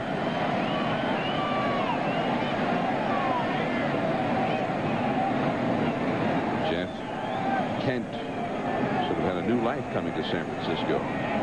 54 RBIs for the year. His career best is 80. And he blew the fence ball past him. Let's take a look at Barry Bonds' 2 at-bats. In the first inning, he pops up the fastball. Now watch his pitch. He's just a little late. See how he's late and under it. That's the first inning. We talked about it, getting that pitch again to see what he would do with it. Fastball, same spot, out over the plate, and he hits it out of the ballpark. And that's what good hitters do. They make adjustments. When a pitcher gets them out one way, they make adjustments to that pitch, and you can't do it 2 times in a row. J.T. Snow. Obviously, Bonds was trying to get a hit in the first inning. He had a runner at third base, an RBI chance. But I know Willie Mays, it was said that sometimes sacrifice an at-bat early in a ball game against a tough pitcher to set him up for something later in the ball game. Well, that works in a lot. I've seen a lot of hitters think a little differently the first time up against a pitcher with no one on base. But as you mentioned, Barry had a man at third, so there's no doubt he was trying to get him in. But I do understand, what Willie was talking about. You're not as focused. The first at bat with no one on base, you're just trying to feel the pitcher out. Like you say, you want to see as many pitches as you can, see all of his pitches if possible, so that when you get him in a clutch situation, you've seen everything that he has to offer, and you just make adjustments to that. Maybe also plant a seed in that pitcher's mind that he can get you out. I can get you out with that pitch. Yeah, exactly. I did it in the first. 1 out, nobody on, 1 in on the Barry Bonds home run. That's out of play. By the way, J.T. Snow, his dad, Jack Snow, the former NFL great, now a broadcaster for the St. Louis Rams. And you know what? He wanted me to say hello to his father, Jack, and his mother, Mary. They're in St. Louis, and I told him I would. So thank you for bringing that up. Well, he asked me the same thing. Oh, wait a minute. He didn't trust me, huh? He asked me to remind you. Oh, okay. Let me put it that way. How's that? All right. So hello, Jack and Mary, back in St. Louis. I had a chance to meet Jack Snow, in fact, earlier this year in St. Louis myself. Snow hits a fly ball into right field. Cedeno drifting back. And that is out number 2. If you just joined us, that's Roger Cedeno in right field, not Raul Mondesi. Mondesi was ejected from the game in the second inning by plate umpire Tom Halley. There's the panoramic look at 3Com Park at Candlestick Point, or as we grew up with it, Joe, Candlestick Park. Well, I'm glad you said the first part. I only know it as a stick. The stick? The stick. Yeah. That's where Willie Mays played, in the stick. Well, and that's true. There's without question. 2 down, and here is Damon Berryhill. You used to play at Riverfront Stadium, which now they call Synergy Field. I only remember Riverfront. 1 ball, 1 strike to Damon Berryhill. You know the one I really remember, though, fondly? Aloha Stadium. That's a great place. It just keeps coming back to me. It comes back to my mind quite often, too, especially on cool days. Yeah, just now, in fact.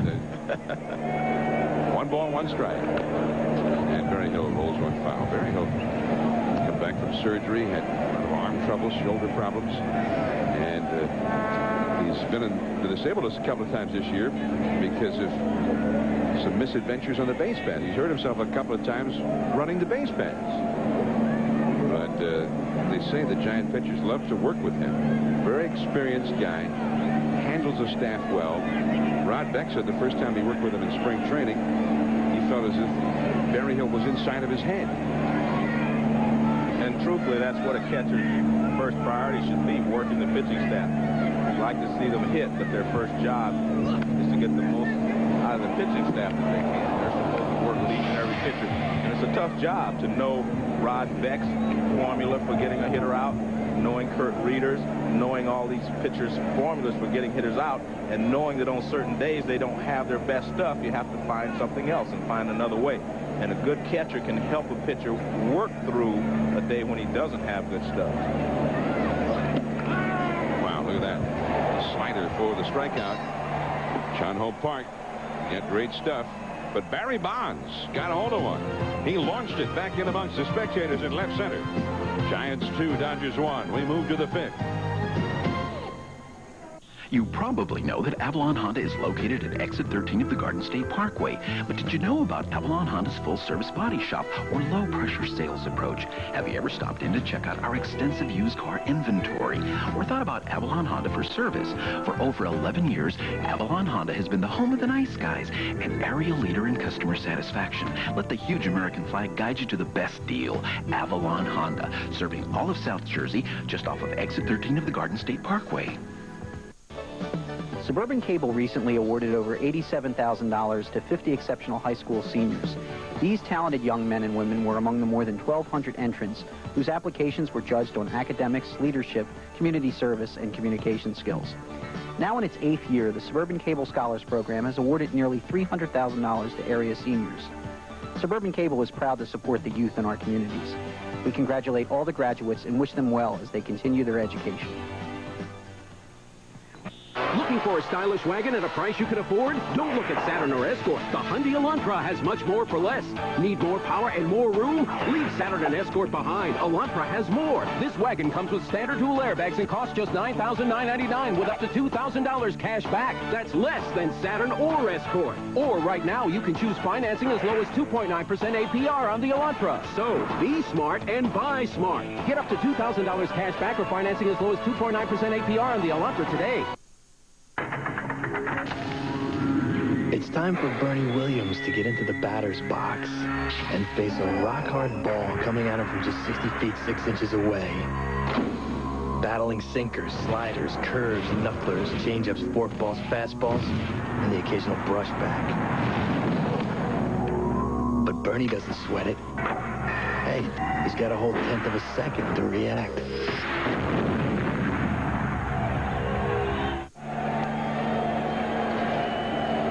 The Giants 2, the Dodgers 1 as we head to the 5th inning here in San Francisco.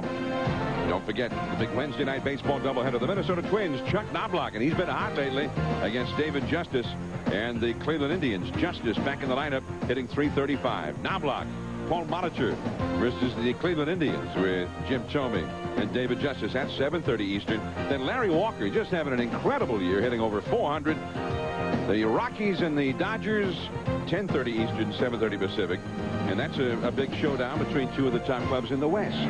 The Wednesday night baseball doubleheader. Roger Cedeno. He's in the shadows now as Kirk Rueter delivers ball 1. And so far, both pitchers have really pitched the way that they do best, and that is changing speeds for Rueter and mixing in the fastball on the corners. And Chan Ho Park basically just overpowering people with good stuff. 1 ball, 1 strike to Cedeno. Switch hitter. Off the fist foul. 1 ball and 2 strikes. Cedeno is a guy that was doing very well in Albuquerque. He's somebody still in the sunshine, but also feeling the wind here out in right field. Bill Miller, can he still get him? He runs well. He got it. Nice play. Well, for a team that makes a lot of errors, I mean, we've seen some very good plays here today. I mean, especially by Bill Miller at third base. I mean, that's an exceptional play because, as you mentioned, Cedeno runs very well down the line. You see, he gets out of the box well on this play, too. And that's a tough hop. That in-between hop, he comes up and throws a strike. Nice play. There you see he's clearly out at first base. See Reggie Smith leaning in the background, trying to carry him across the bag. 1 down. Here's the powerful Billy Ashley into the hole. Aurelia with a nice pick. 2 down. So quickly, Rueter retires Cedeno and Ashley, and now Greg Gagne, the man who launched a home run, will come up for L.A. Well, if you're a pitcher like Rueter, you need to have good defensive infielders behind you. You need guys to make the plays because you're not going to go through the lineup and strike out a lot of people. He struck out 2 so far. So he's not a strikeout pitcher. He's going to use his defense. You see the comparative. He has 3 strikeouts. I'm missing one Well, here. you were talking to Willie during that one. Oh, you're right. There it is right there. You got Chan Ho Park. You were there kind of rubbing elbows with Willie. You know, a Hall of Famer at that time. Yeah, but you know what? I really mean this. I grew up here in the Bay Area watching Willie Mays, Willie McCovey, and all the great players here in San Francisco. And I must admit, I still get nervous when I see Willie Mays because, again, I think he's the greatest player to ever live, and he's just a great, he's a great baseball player. Hamilton, he can't get there. That one is up over the wall for an automatic double for Gagne. Well, he hasn't figured out how to get Gagne out, but he's doing a good job on the rest of the Dodger players. Rick Gagne, his 11th double of the year. He has a double and a homer in this game.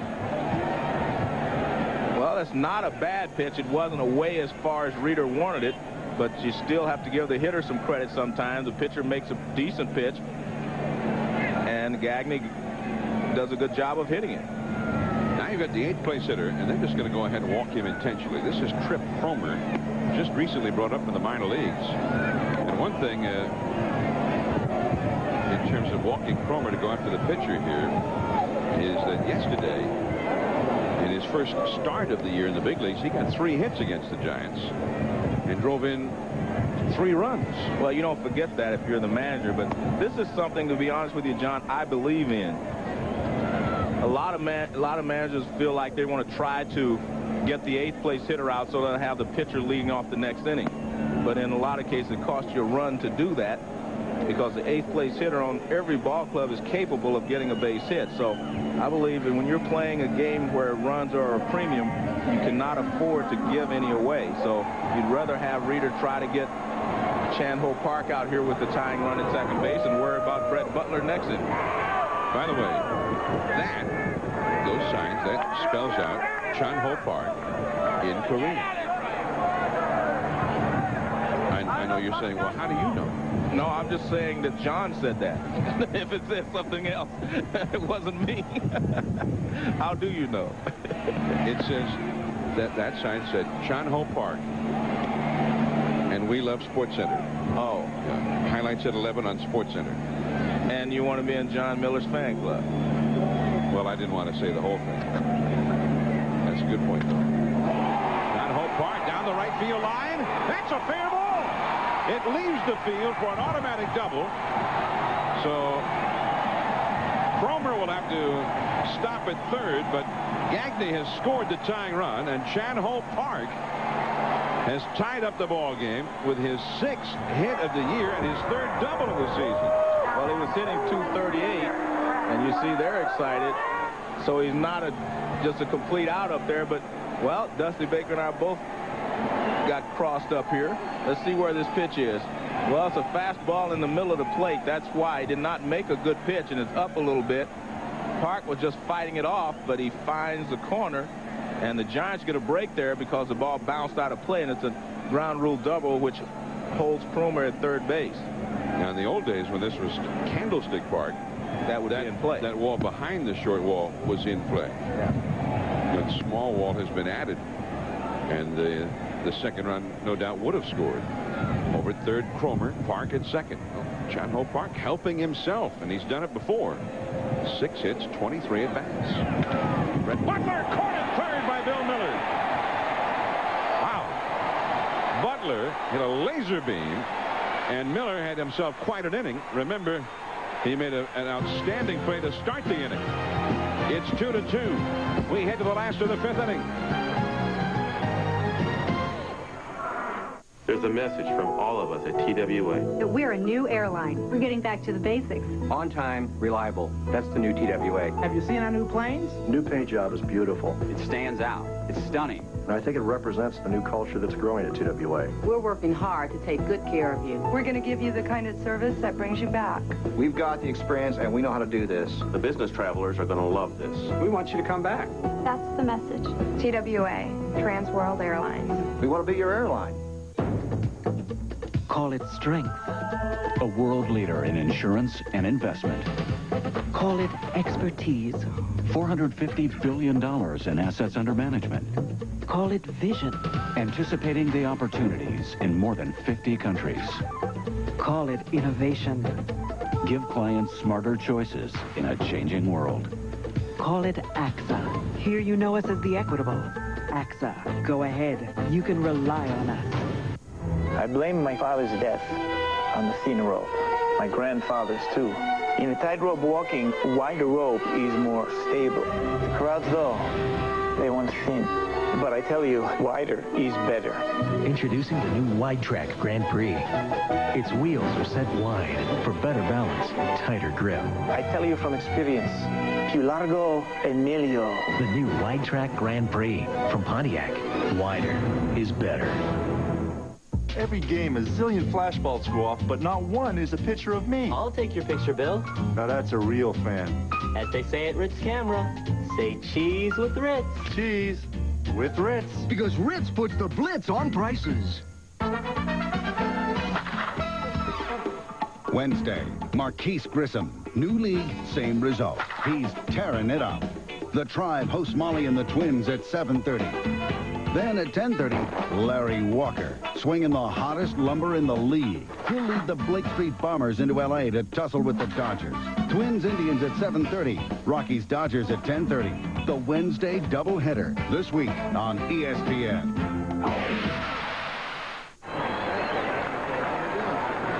ESPN Sunday Night Baseball from San Francisco. It's the Giants and the Dodgers, two ball clubs who date all the way back into the 19th century.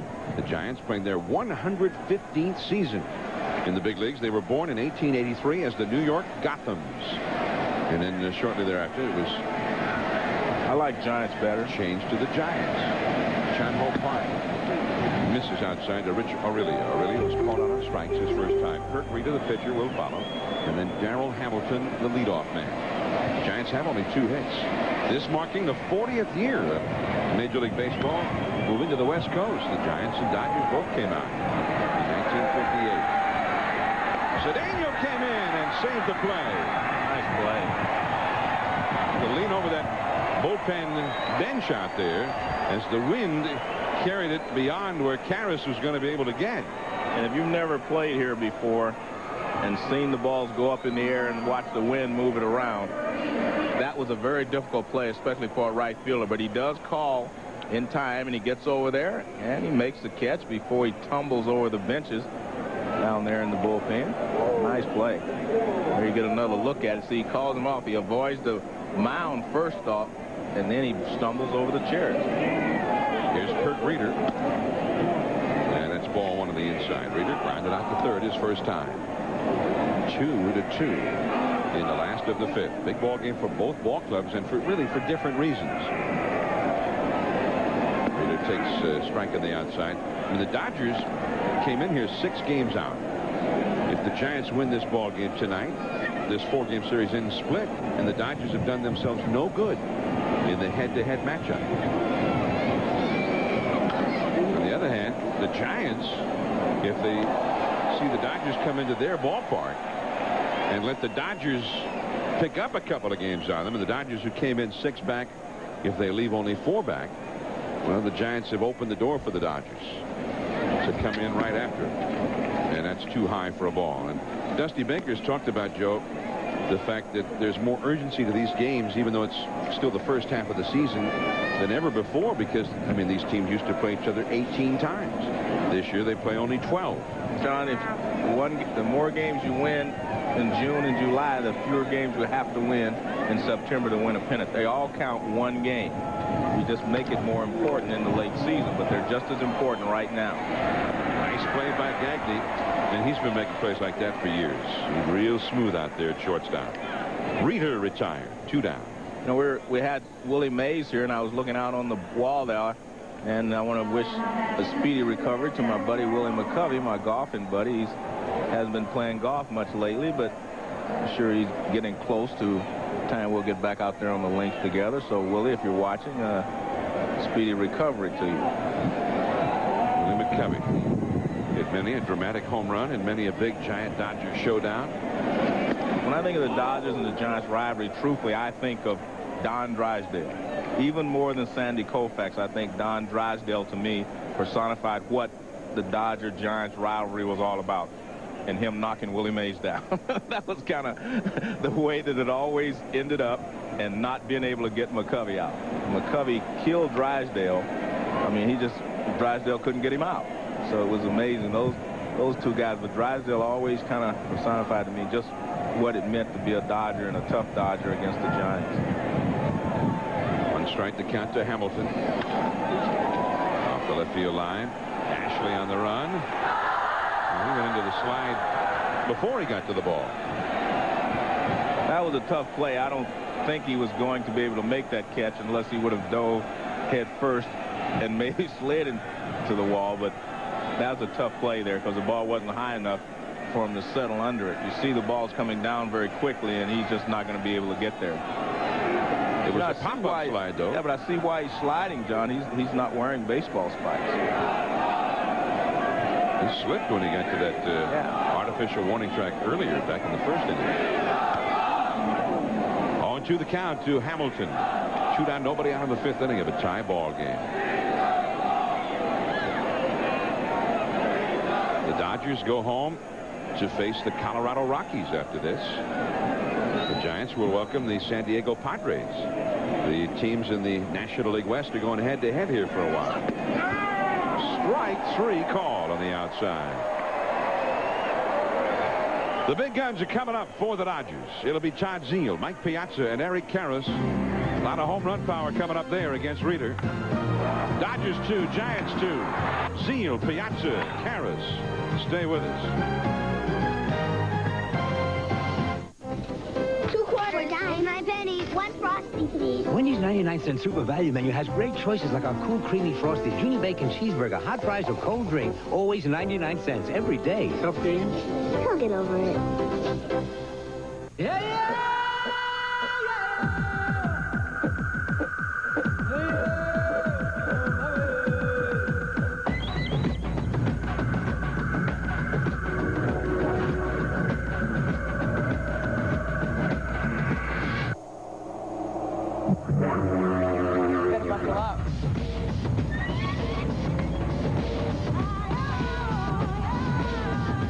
BMW, the ultimate freedom machine. Duracell. Energizer. For years, you've heard the debate, which battery lasts longer. Energizer. Recent tests prove that one alkaline Duracell. brand does outlast the other. Duracell. Duracell. Better make it Duracell. In Normal, Illinois, Gene Goebel is popular with folks who need their car fixed. He does good work, and he doesn't charge an arm and a leg. Because when he needs auto parts, Gene buys a lot of them at AutoZone. You see, the prices are low every day at AutoZone. So a lot of good mechanics like Gene just pass the savings on to their customers. Plus, they can still get the best quality parts. Sure, they know how to do the work right, but they also know how to save money doing it at AutoZone. So, you want to see my Discover Card statement? I'm definitely a shopaholic. My biggest weakness would have to be shoes. Cashback bonus award really floats my boat. How many credit cards make a statement like that? It pays to Discover. I sat my son down, explained it to him, simple, uncomplicated. I didn't know what he was talking about, but he was nervous and sweating. If you need help talking to your kids about drugs, call for this free book.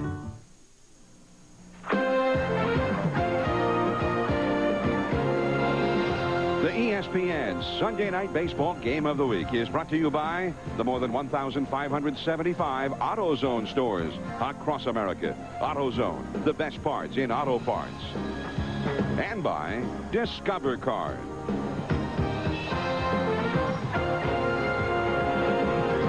San Francisco Bay, and in the foreground, of course, The Rock, Alcatraz, and back beyond, Angel Island.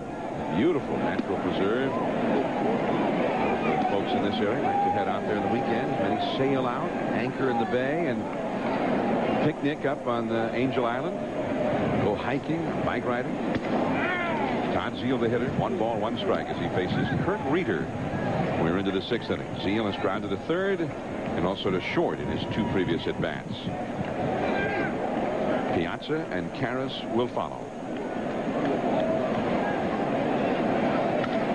Zeile with a soaring pop-up. This could be an adventure. Aurelia gives up on it. Kent right alongside Bonds. So there is 1 away. And we've got an update from Texas with Gary Miller. Sean in Arlington, Jeff Becerra working on the shutout. Punch Rodriguez.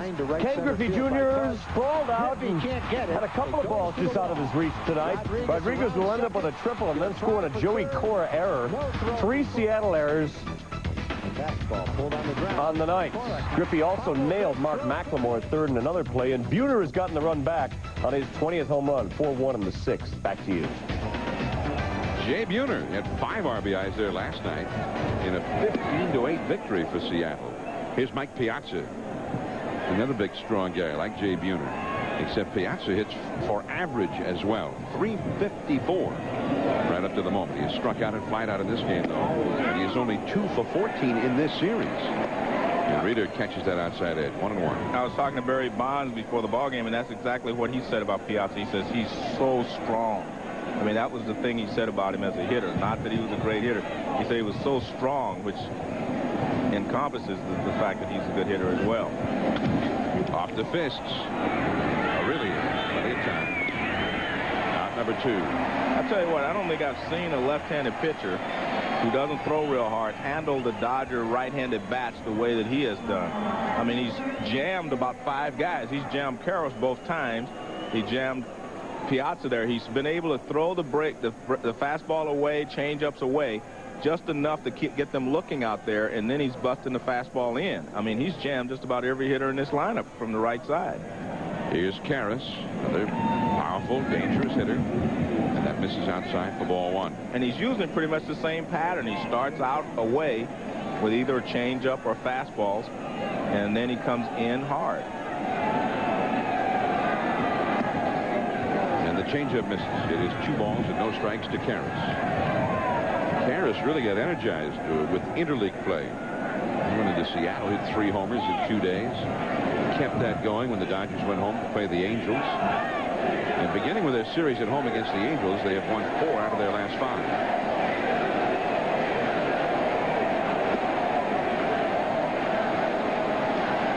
Well, I don't think there's any doubt in my mind. He fell behind Karros, and he's just not going to give in to him. He fell behind him, and he ends up walking him on 4 pitches. And especially with Raul Mondesi is not on deck. He got kicked out in the 2nd. And although Cedeno may end up being an excellent major leaguer, he's still very much unproven at this point. So much less reason to give in to Karras without Mondesi up. Well, I think you saw the first, true meaning of the fact that Mondesi's not in the ballgame. He fell behind, missed with the changeup 1-0, and he says, well, I'm not going to give him a fastball he can hit out of the ballpark. And that's smart. I mean, you'd rather pitch to Cedeno in this situation than to pitch to Karras from behind or Mondesi, who's not there. They've got him. They've got Karras picked off. Snow to Aurelia. And that's it for the Dodgers. Well, it was smarter than I thought he was.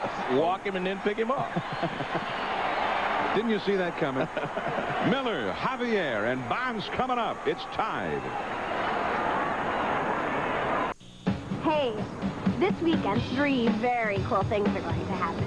1, everyone gets free HBO on Suburban Cable. Yep, even you. 2, I'm going to take you on a road trip in this car, starting right here in Harrisburg, and all the way right here to the Atlantic Ocean. And 3, when I'm done, you can have my car. All you have to do is watch this weekend on HBO. 3 movies, 3 cars. It's great to be connected. You probably know that Avalon Honda is located at exit 13 of the Garden State Parkway. But did you know about Avalon Honda's full-service body shop or low-pressure sales approach? Have you ever stopped in to check out our extensive used car inventory or thought about Avalon Honda for service? For over 11 years, Avalon Honda has been the home of the nice guys, an area leader in customer satisfaction. Let the huge American flag guide you to the best deal. Avalon Honda, serving all of South Jersey, just off of exit 13 of the Garden State Parkway. The Jersey Shore has never before seen anything like this. Terrifying you, towering above you, and just waiting to get you. You'll try to escape, but nothing can match the menacing power of the Great White. It's a way huge wooden coaster that's an all-out track attack. The Great White at Morey's Piers in Wildwood. It's high-speed terror you can sink your teeth into. The X Games continue on day 3 with skateboarding doubles, street luge, and sky surfing. How's the weather up there, fellas? The X Games, tomorrow at 8:30 on ESPN2. Home Depot brings you this week's Rising Star. Scoreless game in the 9th inning, Marlins and Expos. Oogie Urbina to our Rising Star. Edgar Renteria slices it in the right to another Rising Star, Vladimir Guerrero, who's got way too good of an arm. Todd Dunwoody scored, as did Gary Sheffield. Marlins win 2-0. Jim Leland's Young Marlins Ball Club in a 43-29, 3.5 back of Atlanta in the National League East. Here's Bill Miller to lead it off in the shadows, as is the pitcher, Chan Ho Park. There's that fastball, a strike to the inside. Miller has had a sacrifice bunt, and he has flied out to shallow left center field. He'll be followed by Javier and then Barry Bonds. 2-2 in the 6th inning. And the curve is high and away. 2 balls and a strike. Felipe Alou's Montreal Ball Club just had a 10-game winning streak end in Baltimore this week, but they also ended up taking 2 out of 3 from the Orioles. The only team to win a series at Camden Yards from Baltimore this year. 2-2 to Miller. Is there any doubt that Felipe Alou is as good a manager as there is in baseball? I mean, he just continually, when they make changes and they lose players, he continually just rebuilds and makes it a great. He doesn't rebuild. He just continues right on. 3-2. Can you imagine what kind of team they would have if they could have kept all those players? You know, the Larry Walkers of the world, the John Wetlands. I mean, just look where they would be right now. I mean, they had Galarraga. They had some great players that they've had to let go. And it's a walk for Miller. Bill Miller back in the 5th inning had quite an inning with the glove. The leadoff man was Cedeno. He got robbed. And that's a typical play on a speedy runner. And then this is a tough play. He's playing in Clios. The slice line drive from Butler. I mean, that saved 2 runs at least right there. So he's earned his keep today, even if he doesn't do anything else. He's saved some runs. And with what we saw subsequently, if Cedeno had reached leading off the inning, who knows how many runs they might have scored. So Bill Miller did it with the glove. Now he's on base, and here is Javier. I wouldn't look for Javier to bunt with Barry Bonds up next. Often that's just an invitation to go ahead and walk Barry Bonds. And you see Chan Ho Park step off. That's trying to find out if Javier was going to bunt. You do that to see if he makes a move, and in most cases the guy will make a move if he's going to bunt. Since he didn't, they're going to assume that he's not bunting in this situation. Javier has hit a triple, driving in a run, and he has grounded out. Left center fielder, Butler on the run. Makes the catch at the warning track. And Miller will have to go back to first. Well, carrying pretty well in that gap right there, because it didn't look like he hit that as well as he did by the way Butler took off. Butler took off slowly towards it and then had to end up backpedaling to get it. Well, most of this weekend the ball has been jumping to that part of the ballpark. And at times to right field, and other times in right field the ball has been getting knocked down. Well, here's Barry Bonds. 2-2 in the 6th inning. Bonds is fouled out. And then in the 4th inning, on virtually the same pitch on which he fouled out in the 1st, he launched a long home run into left center field. And it'll be interesting to see how they attack him here. I think they've got to start him off with a breaking ball. And they do not. I would have had 1 strike on me. Well, Bonds thought that was a little bit too far outside anyway. Well, you don't want, as I said before, if you're going to get Barry out in any kind of way when you have to, I think you have to go away like they did there and then come inside. I think you have to stay tight on him. And that's just what they do, and Bonds fouls this one back into the upper deck. That's the way you have to pitch him. I mean, he's such a good hitter. He stands close to the plate, so he doesn't give you a lot of margin for error there. So if you come inside, you have to make sure it's on the inside corner or off the plate in. If you miss out over the plate, you're in trouble. And there you see what he's done in the last 15 ball games. A lot of home runs, not as many RBIs as you would want, but he's doing the job. That's the way you have to pitch him. I mean, you stay in tight, and then show him away and then come back in. And with a guy like Bonds, when you have 1 ball, 2 strikes count on him, I think you can waste another pitch. 2-2 the count to Barry Bonds. 1 out, 1 on, 6th inning. Low one outside, and it is 2 balls and 2 strikes. Yeah, I think that was another waste pitch or to try to get Bonds to chase it. They go back away. Now, I mean, you have to go back inside.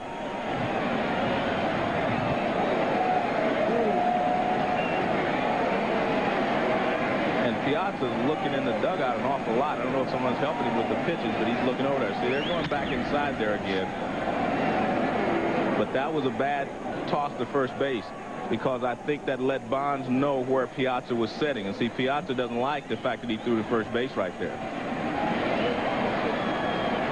Miller diving back in, and a nice save by Karras on a wild throw.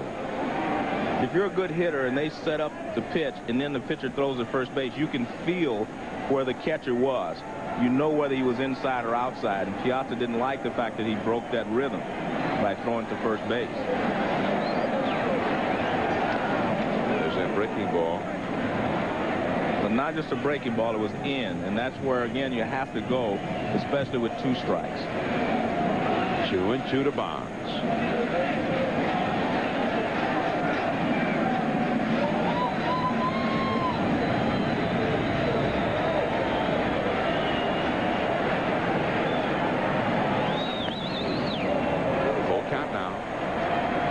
Gets a lot of strikeouts. So if you're Dusty Baker, does Bill Miller take off on this 3-2 pitch? I would say yes. I don't think you can concern yourself with Bonds striking out a lot in this situation. You put pressure on the defense if you send the base runner. Miller is not a base stealer. Only 2 steals. He is running. And Bonds goes down. Miller, only halfway down, goes back, and he makes it. Now he collides with Karras, but he is going to head for second anyway. Well, he got his road work in, and that was a nice slide at second base to avoid the tag. But let's go back to the pitch. That was perfect pitching there by Chan-Ho Park to get Barry Bonds out. You come back inside with a fastball up. See, he wants it up. You see the target up. He throws it up. Bonds can't catch up with it. Now they've got Miller hung up, but Gagne throws back, and Karras just misses it. Now he chases it down. They collide, but no harm, no foul there, you see. Wally Bell says no play, and a nice slide there in the second base. So Gagne stuck his foot in front of the bag there, trying to keep him off the bag. And Miller made it in there. Now here is Kent, and a base hit could mean a run. An error to Greg Gagne, enabling Miller to get to second base. Well, Karras missed the ball. I thought that was Karras' fault. And I beg your pardon. It is an error charged to Karras. Okay, because he should have caught that ball. He caught it. He was trying to make the tag all at once, and he actually missed the ball before he caught it, you know, while he was making the tag. So charges a caught stealing to Miller's record. And then the error by Karras, enabling him to go to second base. Jeff Kent, 1 ball and no strikes, 6th in the league in RBIs. 2-0. Tell you what, you can't draw up pitching Barry Bonds any better than Chan-Ho Park did that last time up. But everybody's not equipped to do that. You know, everybody doesn't have a 90+ mile-an-hour fastball that they can throw on a 3-2 count up and in and get away with it. So they just did a great job of pitching. That had, you know, sometimes, as they say, the hitter makes a good swing and he hits the ball. And a lot of times pitchers make good pitches and they're going to get you out. And that's what happened right there. But, I mean, now the pitch was well up out of the strike zone. Well, but it didn't start up there. The ball looked like it was in the strike zone to Barry, because you got to remember now, the guy's throwing 90+. You don't have time to decide all the time. Kent hits it foul off the right field side. And I thought Piazza did a good job. Piazza did a good job of calling for the pitch up. I mean, you could see his target. He raised his hand up. He kept motioning with his glove to go up. And that's what made it great.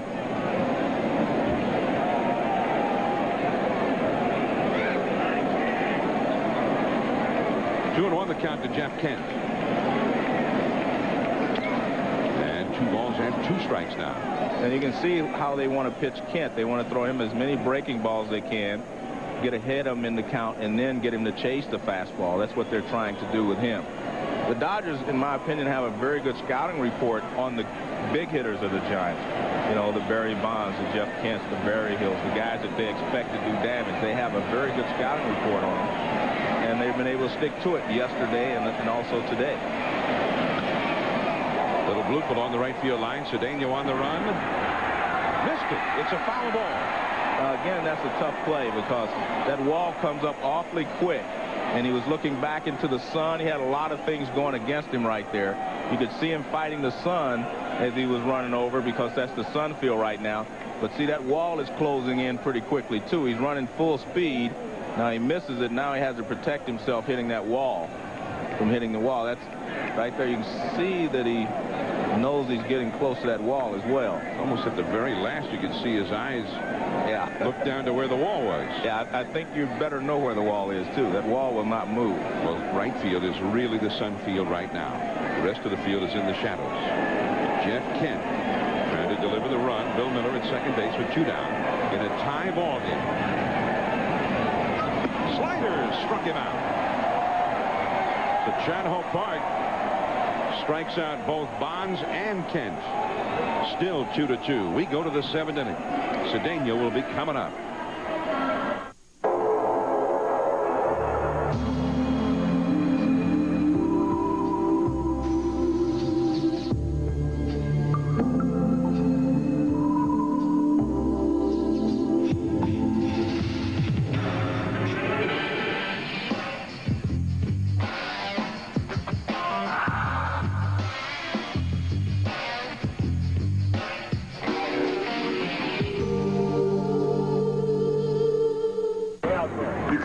They're going to say, oh, he got the new pennies on? Money got to play. All right, they got my man right there with the new pennies on. That's right. And you labeled already, so you know it's a great expectation for you right there. That's and right. if you ain't producing, kid, you can't come to the parks with me. You can't play. Washington, Atlanta, Miami, Utah. It's the playoffs. You better eat your Wheaties. Having your car stolen can be a real blow. You work hard for these things. That's why Farmers Insurance is all about getting things back to the way they once were. From the way policies are written to the way claims are handled, everything we do is about getting you back behind the wheel. It's what we think auto insurance should be about. Let's face it, if somebody really wants your car, they're going to get it. But with Farmers, we can at least help get you back where you belong. Want to make painting easier? Change your roller to a Wagner cordless power roller. There's less mess, less hassle, and less bending over. So you can paint every room in your house in almost half the time. Get the Wagner power roller for fast, professional results.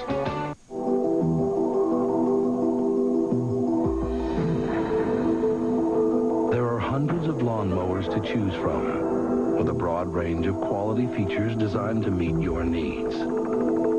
But the ones that have the edge to do the job right have one feature in common: a powerful, high-performance Briggs & Stratton engine. Make sure your lawnmower is powered by Briggs & Stratton, the power in power equipment. It's Sunday Night Baseball from San Francisco. Barry Bonds and the Giants in a 2-2 ball game. I'm going to show you right here the fastball and the breaking ball. Those two pitches are the reason that Chattanooga Park is going to be an exceptional pitcher. Both of them are above average. I mean, he's got a great fastball and a great breaking ball. I mean, when those two pitchers are that good, you're going to be a good pitcher. All he's got to do is just get his control a little better and get a few more innings under his belt. He's probably going to be as good or maybe better than any other pitcher on that staff. Roger Cedeno, the hitter, up into the sunshine. J.T. Snow, and that one is out of play anyway. He wasn't going to get there, plus the ball ended up back out of play. One ball, 1 strike. John, you can get the toughest foul balls anywhere in this ballpark because of the wind and because there's so much territory down there. And it's just a difficult place for a first baseman to play and a third baseman. J.T. Snow has played first base as well as it can be played in this ballpark. He's a Gold Glover from the American League, and his effect on the rest of that infield, Joe, hard to really overstate. I mean, he's made them all better defensively. He helped save a victory for the Giants here the other night against the Dodgers, Thursday night, picking a between hop throw to complete a double play in the 8th inning. With Piazza coming up next to end that inning. And he's done that so many times all year long, J.T. Snow. Yeah, he can pick it. And I'm not just saying that because his dad, Jack, and Mom Mary are watching. Oh, are they watching? Yeah. Okay.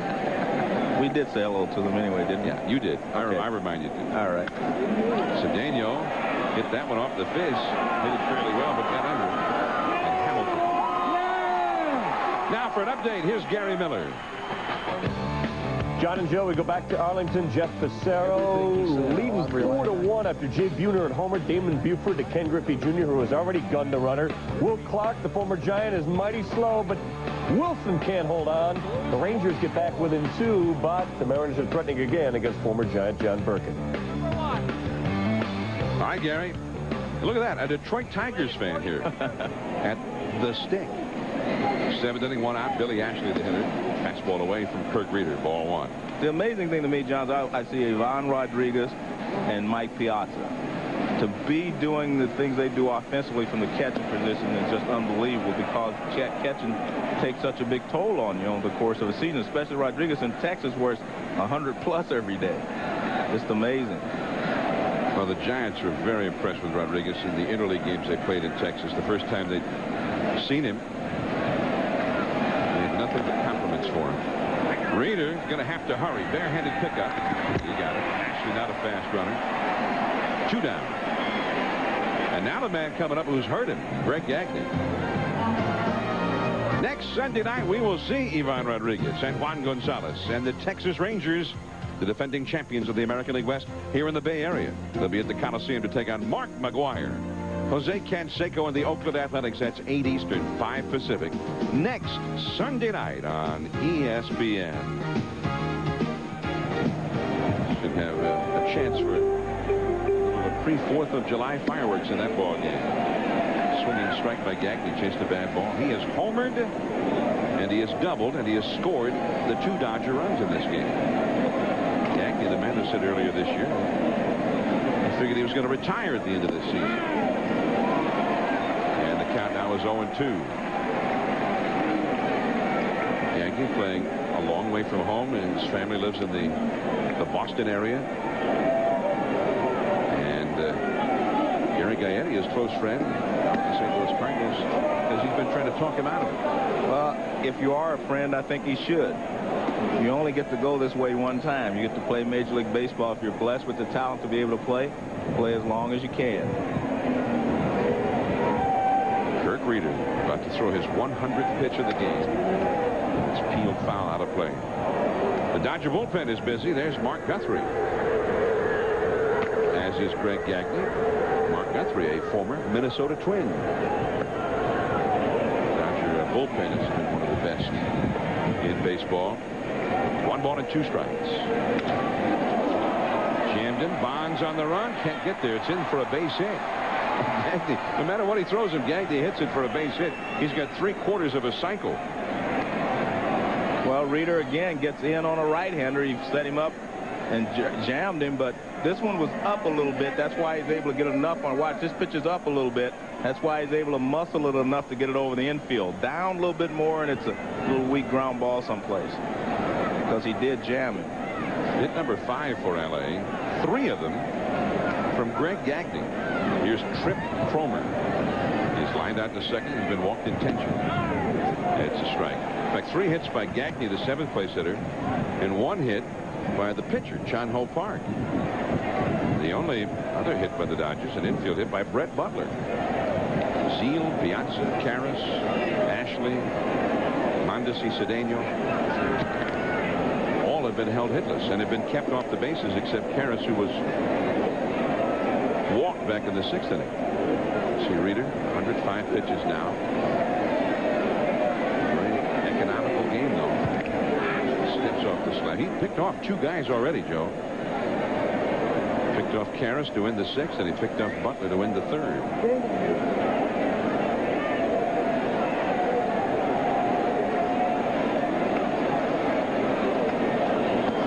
That's in for a strike. Trip Cromer 2 years ago Played a lot of shortstop for the Cardinals when Ozzie Smith went down with an injury. And he's not a powerful guy. He hit 5 homers in 345 at-bats that year. But in one 10-game period, he hit 4 homers. And he hit one off the wall here yesterday in left center. Well, he's back. Kind of tall and thin. He looks like kind of a tall Brett Butler to me. Yes. Yes, you could say that. You know, if Butler was 6'7", he'd look just like this guy. Long and lean. Gagne back. Well, Rueter seemed to be concerned that Gagne wants to run. Yeah. And not a bad time to do it. If you can get a jump. 2 outs down at the bottom of the order. You'd have the 8th place hitter leading off if you were thrown out.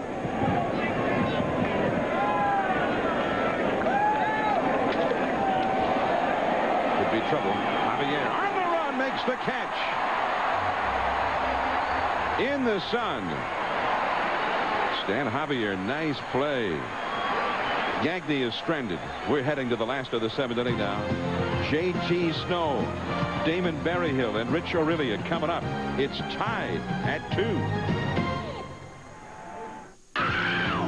My name is Joseph. I drive this bus. I call this bus fun bus because we have a lot of fun in here.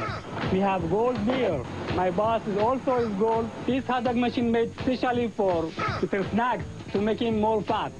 Video, sometimes for X movie, they put the music very loud to make more fun, dancing, more happy. Everything we do here is happy.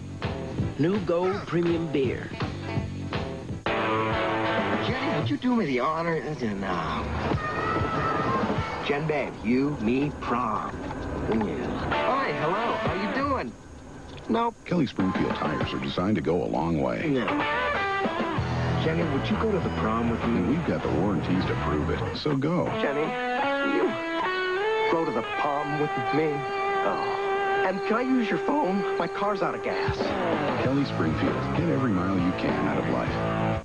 In a lot of ways, this is a new TWA. On time, reliable, and great service. We have a new commitment. We're really hustling out there. It's going to be an on-time airline if I have anything to do about it. You've been posting better performance every month. 30 brand new state-of-the-art aircraft. It's becoming a younger fleet with a lot of very experienced people. We're going to take good care of you. This is our airline. We want it to be your airline. We got to earn our customers every day. We try to do that on every flight. TWA, Trans World Airlines. We want to be your airline. Major League Baseball Home Video presents This Week in Baseball, 20 years of unforgettable moments. Hall of Famer Johnny Bench hosts this celebration of Major League Baseball milestones, drama, and history. All of the magic of the television show is in the video, This Week in Baseball, 20 years of unforgettable moments. Now at Blockbuster Video and where videos are sold. A message from Major League Baseball. Polished brass has always had one problem. Until now. Delta introduces Brilliance, the extraordinary new polished brass finish that's guaranteed to shine for life. New Brilliance from Delta, the faucet. The late afternoon sun beginning to set over the Pacific. We're in San Francisco. And here is J.T. Snow against Chan Ho Park. It is 0-1. Snow has walked and flied out deep to right. 2-2 in this big ball game, last of the 7th. The breaking ball is high. 1 ball and 1 strike. The Giants bullpen is busy. Rueter, the pitcher, due up 4th for Dusty Baker here in the 7th. Plus, Rueter has thrown 107 pitches.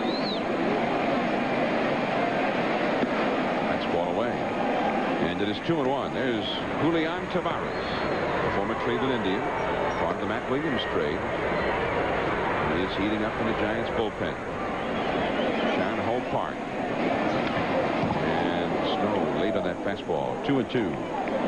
And when I look at J.T. Snow and you talk about Tavares in the bullpen, it brings to mind Brian Sabian, the general manager of the Giants, and you know the deals and the chances he took over the winter, trading Matt Williams and making all these trades to put the Giants where they are. And one press conference comes to mind, John. and that was when he said, "I'm not an idiot. I know what I'm doing." And he said later on, he said, looking back, he wouldn't have used the word idiot. But he was trying to say that he's not stupid. He knew what he was doing, you know, and most people were, no one called him an idiot. He used the term. And it's ball 4 to J.T. Snow. Well, Matt Williams, not only a great player for the Giants, but a real popular player. He's been in Cleveland. He has gone into a terrible slump of late, but even so, as his manager Mike Hargrove has pointed out, the numbers, 14 homers, 39 RBIs, not too bad, but the production here in the last month has been almost nil for Matt Williams. But I'll tell you what, I don't know anything, have any insider information. But for Matt Williams to be going that bad, I know something probably is wrong, and he won't say anything. But Matt Williams, like you say, is a good player, and I think it was a good trade for Cleveland, as well as for the Giants. Even Berryhill, the hitter. And I think your point about Sabian and the deal he made, Sabian and the Giants all said they hoped and expected Matt Williams to go to Cleveland, hit 40-something homers, and have a big year there. That's ball 1. Dusty Baker, very close to Matt Williams. Dusty called him yesterday morning, just asked him if everything's all right, see if there's anything he can do for him. But for the Giants' part, they got a double play combination out of it. An experienced double play combination, Kent and Vizcaino. They got a great young arm in their bullpen, Julian Tavares, and a fourth player, Joe Roa, who has come out of the minor leagues this year and been excellent for the Giants in long relief and as a spot starter. And they were a club that didn't have much ready to come up to the big leagues from the minors. They needed some talent. A ball club that last year was decimated with injuries, aging at key positions, and the Giants had nobody to replace these people when they went down. Dave Wallace, the pitching coach, will go out and speak to Chan Ho Park, who has walked Snow, and who has fallen behind Berryhill 2-0, and who is closing in on 110 pitches in this game.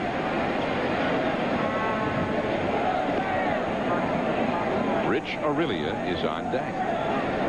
And this is the first inning where he's shown sign of wildness, and a lot of times when you start to tire a little bit, you lose your rhythm, and when you're, you know, not a great control artist, you start to lose focus and you lose the plate, and that, you know, he could be tiring a little bit. Well, they're kind of counting on him finishing this inning. He's leading off the next inning, so they'd like him to finish up and then just pinch hit for him rather than having to make a double switch. Poured that one right past Berryhill. He's got something left. Yeah, 93 miles an hour. I mean, he can still reach back and get it, and maybe that's what they wanted.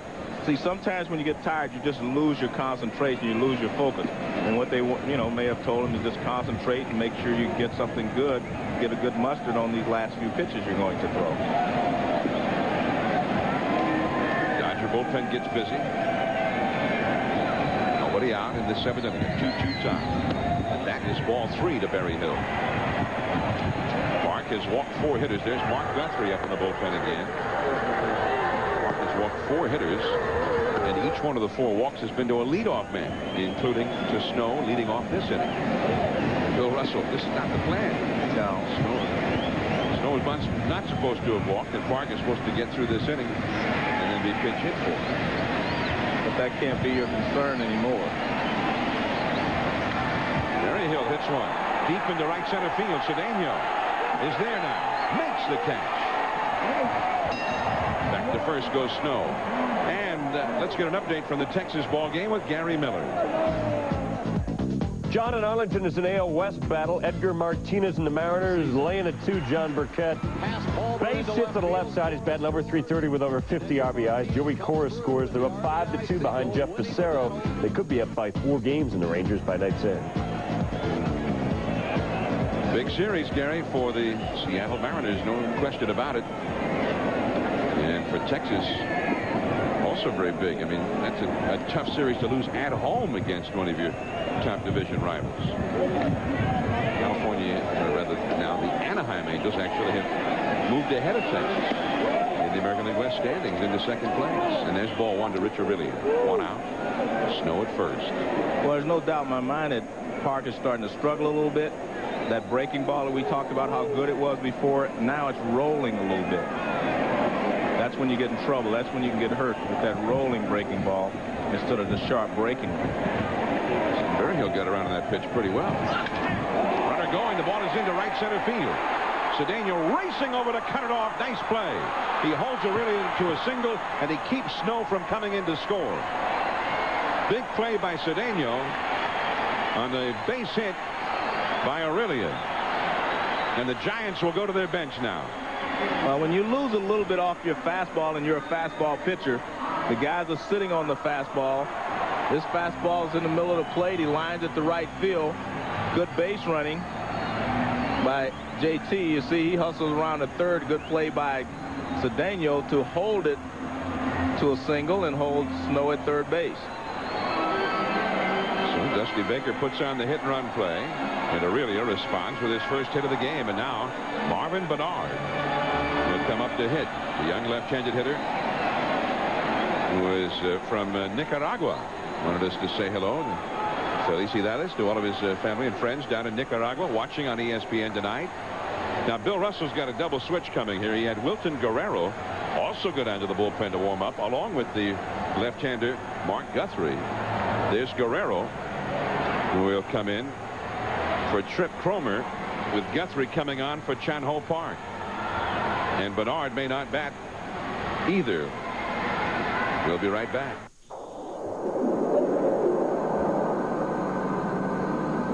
For those who go the distance, the start is critical.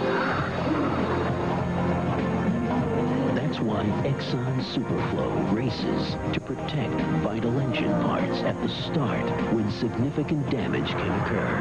Superflow has a unique formula offering protection that's fast, protection that lasts.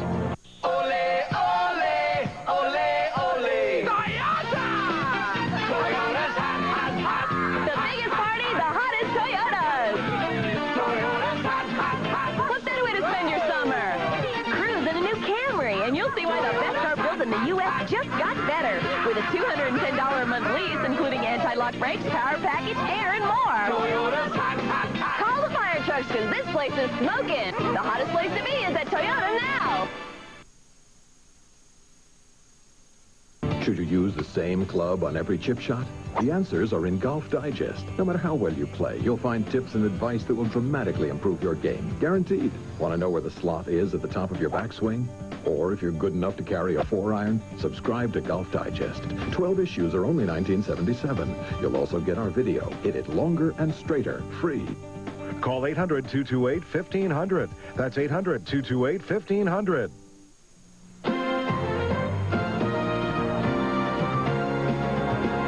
The ESPN Sunday Night Baseball Game of the Week is brought to you by AXA, a world leader in insurance and investment. AXA, go ahead. You can rely on them. By BMW, the ultimate driving machine.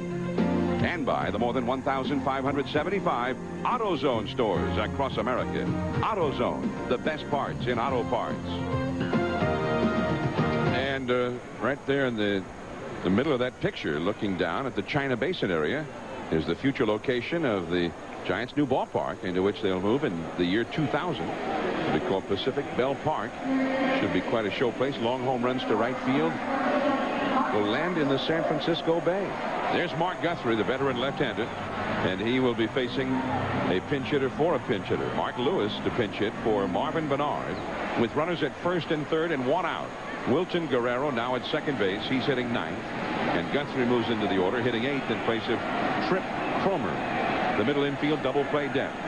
Karras on the bag at first, holding against Aurelia. Tie ball game. Ball one. The slider missing. Snow led off the inning with a walk, and he's at third. Aurelia got the hit and run singled into right center. He's at first.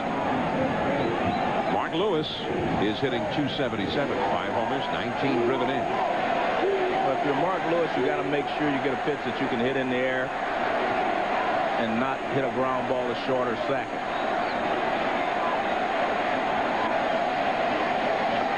He's running that slider, trying to get him to hit it on the ground. But so far, Lewis watching each pitch come in too low. It is 2-0, and he looks over at Sonny Jackson, your old double play mate in Houston. Yeah. Sonny, third base coach. Yeah, we once graced the cover of Sports Illustrated. We're going to be the double play combination in Houston for 20 years. That That lasted about 2 years. 2 to 20, maybe they meant. Yeah, that's what they meant. Fastball, and he was behind it, fouling it off to the right. Well, that's where a hitter gets himself in trouble right there. John, he missed with 2 sliders. So he's having trouble getting his breaking ball over. You should be sitting dead red right there looking for a fastball and try to drive it into the outfield. He was late on it because he was just hitting normal. You have to look for a pitch in that situation, in the clutch situation, to make sure you get the job done. Get the ball to the outfield. 2-1 the count. And another fastball. High and tight, and he blew it past him. Now, that's a pitch that's out of the strike zone. Good pitch by Guthrie. Now, this pitch is out of the strike zone. It's up and in. Not exactly where you want to swing at it. See, that pitch is too high. So, by not looking for the fastball 2-0, he's kind of gotten himself in a hole now. He may have to hit the pitcher's pitch right here. Swinging anything close. 2-2. Piazza sets up inside. Well, that is hit slow enough.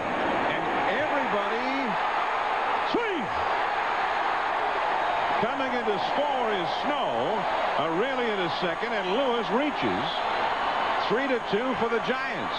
Karras had his eye on Snow, who is not very fast, breaking for the plate, and he ends up not getting anybody.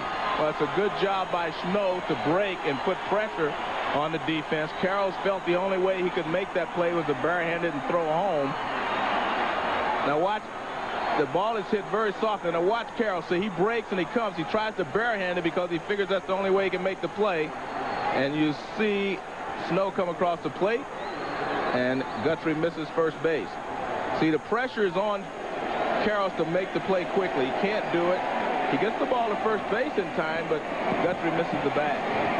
Now, here is Darrell Hamilton. That's a strike. The run is charged to that man, Chan-Ho Park. It is scored as an RBI for Lewis, and an error to Karras, his second error of the game. Aureli at second. The Giants with a chance now to do more damage. 2 men on, 1 man out. Hamilton is 0 for 2 with a walk and a run scored. And that's fouled and out of play. Hamilton has never been able to do much with Mark Guthrie. 1 for 9 lifetime against him.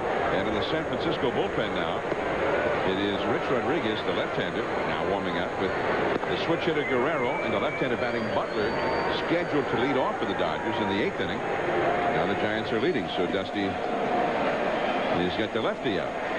Tavares has taken a seat.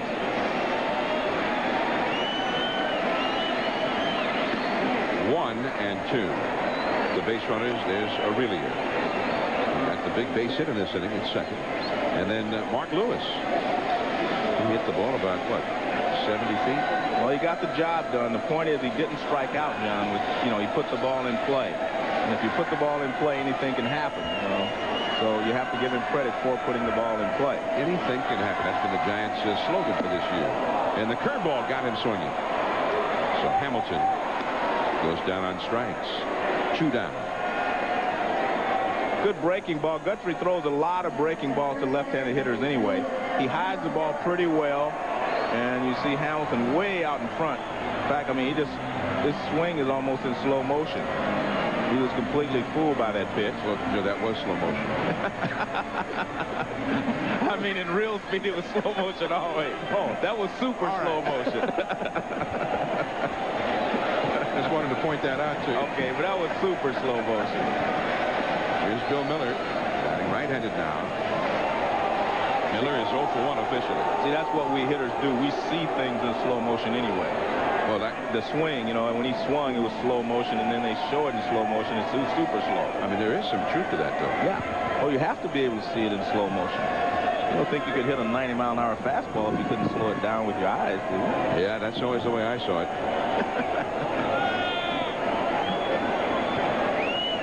See, remember when I played over in Hayward for Bob Bird Insurance? Remember that?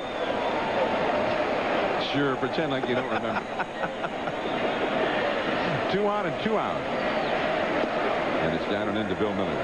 Well, Mark Guthrie, even though they got the run after he came in, I mean, he did his job.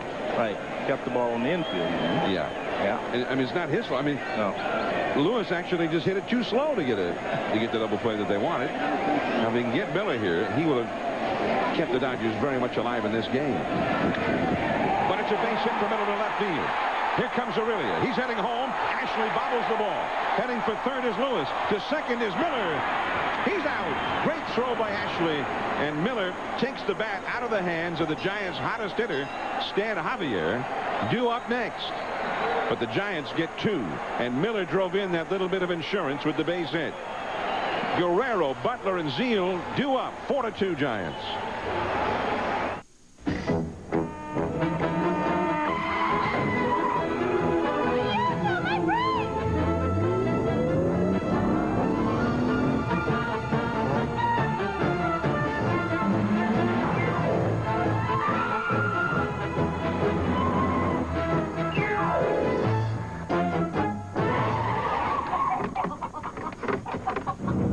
Don't let love pass you by.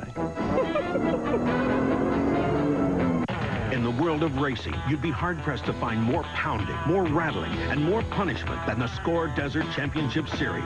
It ain't pretty, but it's the extremes of off-road racing that help us build our longest-lasting battery ever, the Duralast battery from AutoZone. A battery so tough, so dependable, we back it with a 2-year free replacement guaranteed. The next time you hit the open road, don't settle for anything less. The Duralast battery, power you can depend on. It's summer insanity at your Yamaha dealer with up to $2,500 off on remaining 96 Yamaha watercraft. We're serious. We're overstocked, and summer's here, so we're blowing out all remaining 96 and 97 watercraft in stock. Up to $2,500 off on select 96s and up to $350 cash rebate on select 97s. And choose either 0 down, 0 interest, and 0 payments for 90 days, or 0 down and 9.9% financing for the first 12 months. When these brand new Yamaha watercraft are gone, they're gone forever. Don't wait. See your Yamaha dealer now.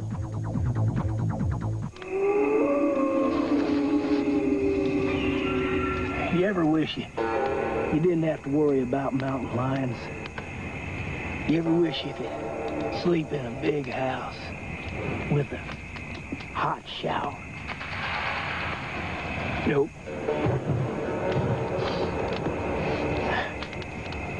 Me neither. Since 1873, original Coors in the yellow can. Being a WNBA groupie, you're not just a piece of meat. Nice game. But appearance is important. When I was a kid, I used to love Clemente, but this is way different than that.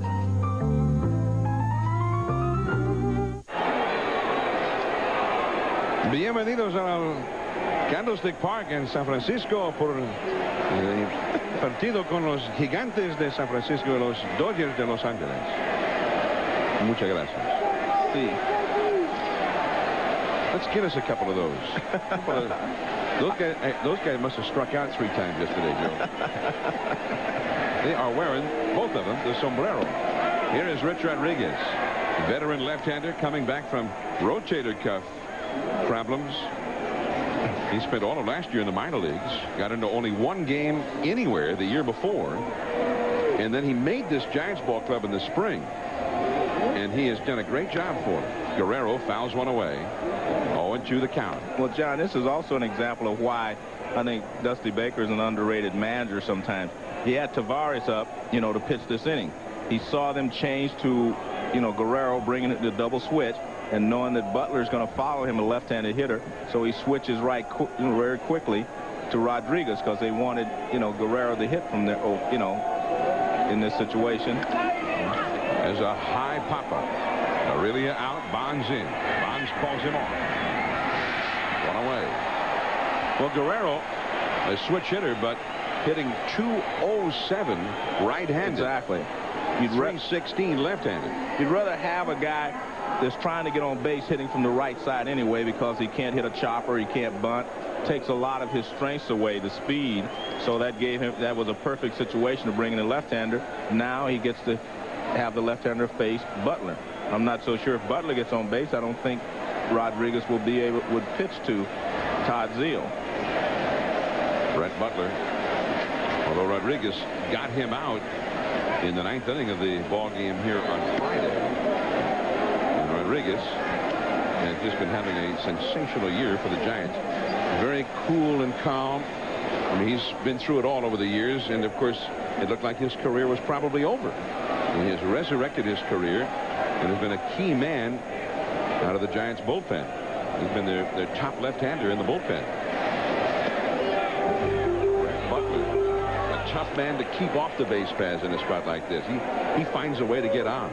And that's what the Dodgers need. And he has been doing that for a long time. He has always been a smart hitter and a smart leadoff hitter. He hits in situations as good as anybody. Well, there he is. Base hit. So Brett Butler is aboard, and now Todd Zeile comes up as the possible tying run. The right-handed power comes up, but Tavares is ready in the bullpen, and here comes Dusty Baker. Well, you could see that coming. He had it set up the way that he wanted, because after Butler, you're going to have 4 right-handers in a row.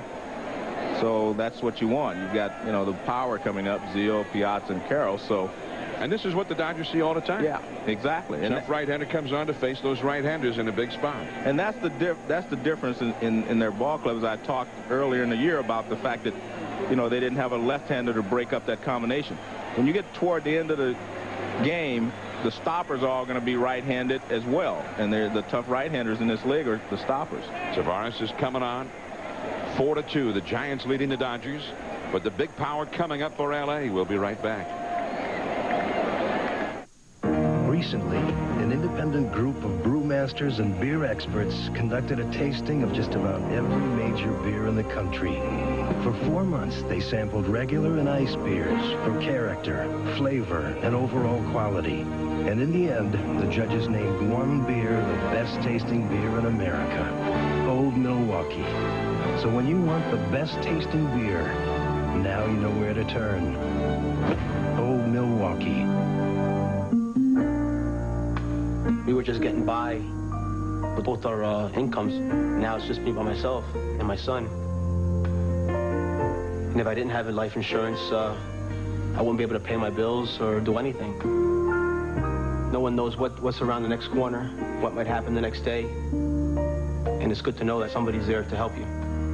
Credentials prove to me that when the chips are down, they're there. Your 2 o'clock is here. Mannequins. This guy better have mannequins. Last thing we need are more hangers. Only Nextel digital cellular phones have direct connect. Guys, a little problem. I need mannequins. Gotcha. Mannequins. Mannequins. A two-way radio feature that lets you instantly talk to any or all of your coworkers with a push of a button.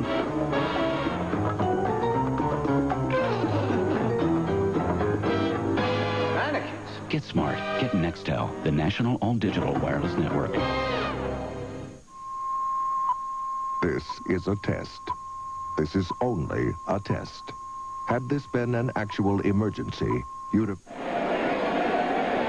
Julian Tavares, the young right-hander with a great hard sinker. I mean, 93, 94 mile an hour hard sinker. And he has come on after a real slow start with the Giants. I mean, he was just terrible. He has gone out and shut out the opposition in each of his last 16 appearances. Sinker in for a strike to Zeile. And Todd Zeile will get hit into a lot of double plays for you. He's hit into 10 double plays. Piazza leads the league with 13, and that's the other part of this all right-handed, you know, middle of the order. A lot of ground balls turn into double plays with the right-handed hitters who do not run that well. Butler at first. Zeile the possible tying run of the game. In the dirt, nicely picked there by Damon Berryhill. And Tom Hallion, the plate umpire, wants to inspect that baseball. 1-1. Tavares, who 2 years ago, when Cleveland had that incredible season, he was the Mariano Rivera before Mariano Rivera came along last year. I mean, 7th, 8th inning, he did a great job for Cleveland in front of Jose Mesa. But then last year, it all kind of fell apart for him, and then this right arm, coveted by every team in baseball, became available. And he was part of the Matt Williams trade. That's a double play ball to Rueter. To Kent, 1, to first. That's what you want to do. Come in and get the ground ball. 6-4 to 3. And that keeps Piazza from hitting here in the 8th. Javier, Bonds, and Kent, 4-2 Giants. The Pepsi Stuff catalog is back, and you won't believe what's inside. I've told you 1,000 times, no playing with professional athletes in the house. Mom, this year's Pepsi stuff is the coolest collection ever. You can even win a chance to hang with your favorite sports star. You role models should really know better. Drink a lot of Pepsi, get a lot of stuff. Hey, let's go to my house. I'll drive. Duracell. Energizer. For years, you've heard the debate, which battery lasts longer. Energizer. Recent tests prove that one alkaline brand does outlast the other. Duracell. Duracell. Better make it Duracell. Delta introduces Brilliance, the extraordinary new polished brass finish that never tarnishes, even when exposed to salt water. New Brilliance, guaranteed to shine for life. From Delta, the faucet. We don't have sales. We have the best prices all the time. And if anybody beats our price, we'll meet it and beat it. Guaranteed, no questions asked. We're not in the business to be beaten. Under no circumstances, we will not be undersold. I have customers come in and actually make it like a competition in their mind to try to go out and find a lower price, and they don't. They always come back. Never will the competition come in and beat us in price. Because Home Depot wants you coming back, wants your friends to come back. They want you to be happy.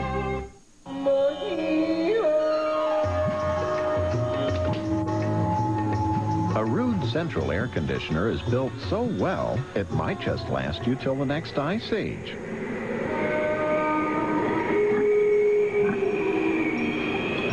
Heck, a Rude air conditioner cools so well, it might even cause the next ice age. You can rely on Rude. Special financing now available. Twilight time on the shores of the San Francisco Bay. John Miller and Joe Morgan with you, your Sunday night telecasters. And we're getting our first-hand look at the San Francisco Giants, the great story in the National League this year. The surprise team, perhaps in all of baseball. First place in the West. And the question has always been, how has Dusty Baker done it? And tonight we're getting a look at the Giants. And this is Giants baseball of 1997. This is the way they compete. I mean, they don't go out to slug it out with you. If it's 10-8, they're probably in bad shape. They probably have the 8. But if they can keep the score down, they play strong defense. They do little things. And we've seen that tonight. Here is Javier.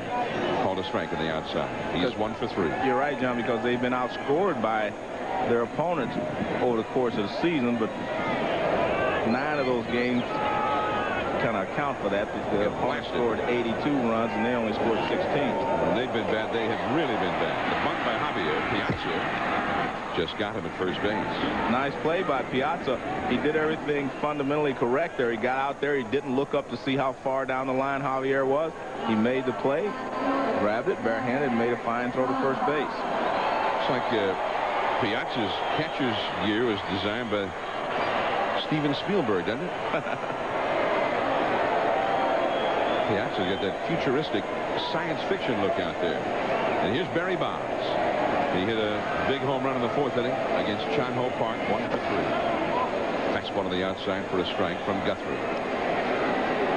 Bonds has a homer against Guthrie in the past. 4 career at-bats, 1 home run. 1 ball, 1 strike. Rod Beck, the Giants closer, is warming up in the bullpen. The Dodgers will have 2 of their biggest hitters to start off against him. But we're ahead of ourselves. Right now it's 4-2. We're in the 8th inning, and Barry Bonds is at the plate. And it is 2-1. Bonds now has 16 homers, and he's come along very quickly. 8 of them in the last 14 games.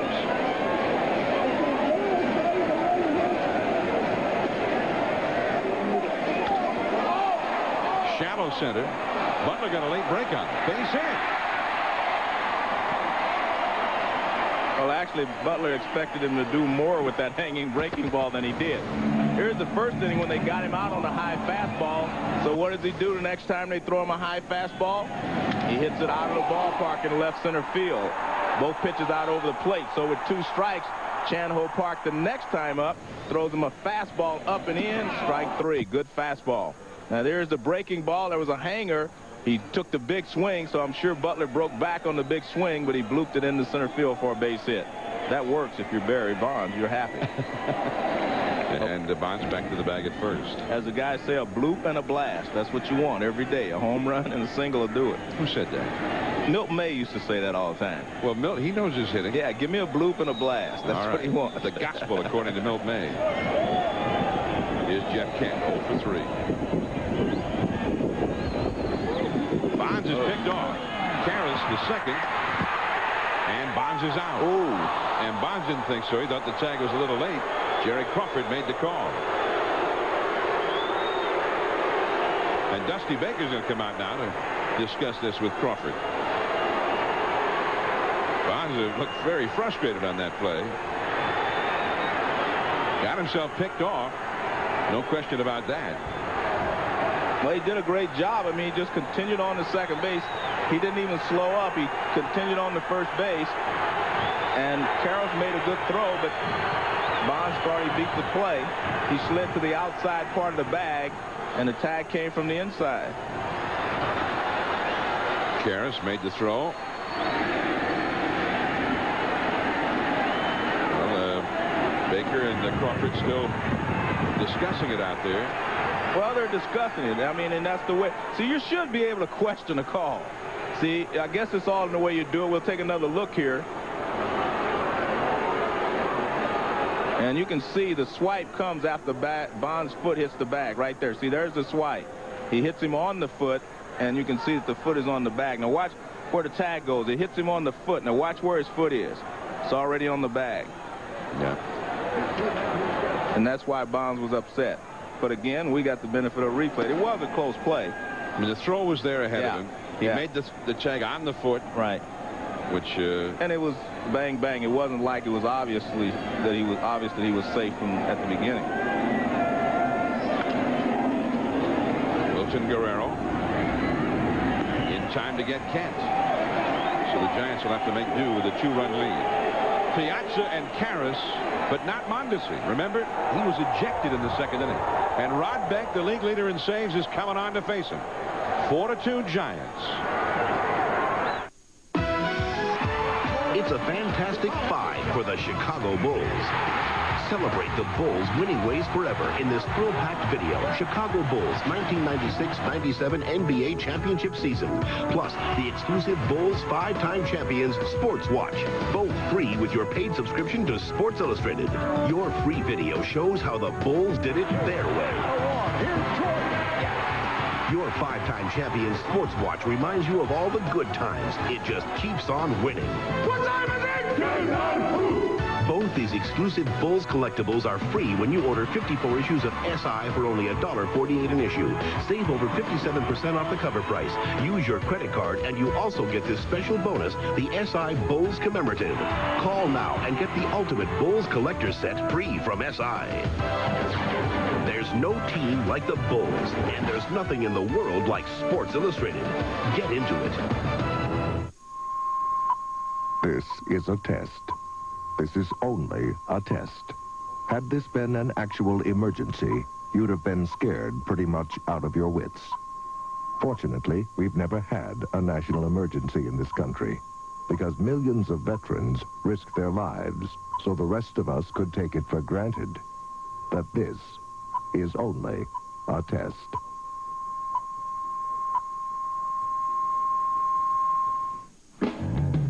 Review flight schedules. Check availability. Even book a Northwest e-ticket. Just take off from the information runway. Northwest Airlines World Web.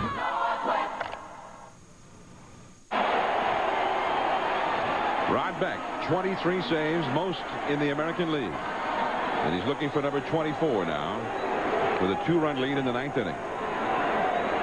He leads the National League. Randy Myers of the Orioles leading the American League and therefore the major leagues at this point. 2 ahead of Beck. Here's Piazza. Just off the outside, ball 1. Well, Beck does it mainly with a fastball and a splitter. And that splitter can be devastating when he has a good fastball because it just explodes straight down almost. Beck has done well against Piazza over the years. And that's backing out of play. 1 ball and 1 strike. If you're going to pitch to Piazza, you're going to throw him a fastball. You want to throw a fastball up and in. You don't want to throw it much up and out over the plate. You want to throw it up and in and try to get him to chase that splitter down and away or down out of the strike zone. Way outside. It's 2-1. Also in this spot, you keep Piazza off the base path, right? Because if Piazza gets aboard, Karras comes up as the possible tying run. Well, that was a splitter away. He's missed with 2 splitters, so it tells you he's going to come back with another fastball probably, and he's going to try to still throw it in, although it's set up away. There's a splitter. He fooled me and Piazza right there. You'd be grabbing some bench right now if you were up. No, I wouldn't have swung at it. If it's not a fastball, you don't swing at it. And Piazza chases that one. But that's what's so tough about that. It looks like a fastball, doesn't it, coming up? No, not to me. No, that was a good pitch. No, you're right. I mean, that's the deception of a splitter, though. It looks like a fastball until it's right up on you, and then it sinks. There's another one. And out of play. 2-2 the count. But, I mean, being honest with you, 2 balls, 1 strike, and you're not the tying run. You expect him to come after you with a fastball, like I say, leading off the inning. So that tells you, you know, how much confidence Beck has in his breaking ball and his splitter. Fastball. Base hit. And Piazza has gotten himself aboard and given Karras a chance to tie this ball game. Hey, John, you don't hit 350 unless you know what you're doing. He was fighting everything to right field. He fought off a splitter, and here's a fastball. He just fights it off the right field. You know, Mike Schmidt said something a long time ago to me. He said if you keep your front shoulder in, he could hit 300 if he wanted to by just going the other way. And that's what Piazza does. He keeps the front shoulder in, and he can drive the ball the other way. But Mike Schmidt wanted to hit 500 home runs, and I don't blame him. Seems to me he did, didn't he? He made it. Yeah. Eric Karras. And that's ball 1. Karras, you saw those 2 home runs he's hit against Beck in 12 at-bats. He hit one here Thursday night against Rod Beck in the 9th inning of a ball game, although the Giants were well ahead at that time. And Karras, for the season, has 14 homers, 38 driven in. That's deep into right center. Javier's there on the warning track. 1 man gone, and now an update with Gary Miller. John, it's also a tight game in Arlington. Ken Griffey Jr. with an 0-2 count in the 9th. He knew it when he touched it up, Eddie Vosberg. His 29th home run of the year, 77 RBIs. He spread the lead to 2 in the top of the 9th. Back to you. All right, Gary. 29 for Griffey. Wow. And you'll have the highlights of that ball game and all the day's highlights in baseball and the world of sports on SportsCenter right after the game. 1 out, 1 on. And it was an anxious moment there for the Giants and their fans as Karras went the other way with it. Hit it hard, too. Here is Cedeno rather than Mondesi. Larry Hill and Piazza holding at first base. And Mondesi had 14 home runs at the beginning of this ball game. So he's the guy that could tie the ball game up, and he has been hot lately. So he's the guy that you'd rather have up in this situation. But that's the way it goes. Cedeno, 64 at-bats for the year. No homers in the big leagues. It is 2-0. Barry Bonds upset about being called out on that pickoff in the 8th inning. When the inning was over, he went out passing Jerry Crawford and seemed to say, hey, no big deal. Well, the thing about it, they're both smiling. See Crawford smiling, Barry smiling, and they're teasing each other. And Barry went out and he pointed at him, and they were laughing and joking. And I think Barry Bonds changed his attitude a few years ago. 2-0 the count. And that's a strike. I think he changed his attitude a few years ago when he was called out on the 3rd strike at the plate, and he argued with the umpire, and he got kicked out of the game. He went inside. He saw it on instant replay, and he saw that the umpire had made a good call. He went into the umpire's room after the game and apologized, and I think that was a turning point with him and the umpires. They realized. Line to right, but it's hanging up, and Javier makes the catch. Throws back behind Piazza at first. Well off the bag. 2 men down. Well, the Dodgers have hit the ball hard against Beck in this inning. And, John, you've seen Beck a lot this year, and to be perfectly honest with you, he doesn't look like the Rod Beck that's, you know, leading the National League in saves. He seems like he's laboring a little bit to me with his splitter. It doesn't seem to be as fast as it normally is. Kareem Garcia, left-handed hitter, is going to come up now. Beck got a save here against the Seattle Mariners Wednesday. And he gave up a double to Ken Griffey and then had to face Paul Sorrento, Jay Buhner, and Jose Cruz Jr. in succession. And he struck out all 3 of them. And that was what you're talking about. Right. He's looked that way more often than this. I mean, it just seems to me that he doesn't have the same velocity on the splitter. Not so much the fastball. I mean, the fastball is okay. It's not as good as I've seen it, but it's okay. But the forkball, the splitter, doesn't seem to have the velocity on it that he normally has. Kareem Garcia, a top prospect. He hit a 3-run homer here, his first of the majors on Friday. The splitter, strike 1 call. Garcia with a lot of power. He was having a great season at Albuquerque. He had 18 homers and 56 RBIs there in 62 games. He is the possible tying run. Piazza at first. The crowd is all on its feet now. Strike 2. 1 strike away from putting the Giants back to 6 games ahead of the Dodgers. The surprising, the stunning Giants of '97. The Rockies also lost today. They would go back to 3.5 ahead of the Rockies with a win. 1-2 to Garcia. And he threw him 3 straight splitters. And I don't think you're going to see anything else because of the way he looked on the second one. I think he's going to throw him another one. And he struck out Garcia on a splitter here Thursday, the only other time he's faced him. He's got to throw him another one because he has not looked good with the first few. He struck him out. The Giants have won it. And the Dodgers are unable to put the hurt on San Francisco. They get a split in the 4-game series. And Joe, we came with the question of how have the Giants been doing it, and we gave everybody a look tonight at really how they have done it. And you're right, John, because they faced a tough pitcher in Chan-Ho Park. As we take a look at the final pitch, here's a splitter from Rod Beck, and he now has 24 saves, as you can see him go. So Kirk Rueter wins it. Bonds goes deep. The Giants lead the division by 3.5. Next Sunday night, we'll see you from across the bay in Oakland. Juan Gonzalez, Will Clark, Ivan Rodriguez and the Rangers take on Mark McGuire, Jose Canseco and the Athletics. 8 Eastern, 5 Pacific. We hope that you will join us then. The final tonight from San Francisco. Raul Mondesi ejected in the second. Barry Bonds goes deep. The Giants beat the Dodgers 4-2. Sports Center coming up next. Stay tuned for that. John Miller for Joe Morgan. Thanks for joining us. This has been a presentation of ESPN, the worldwide leader in sports.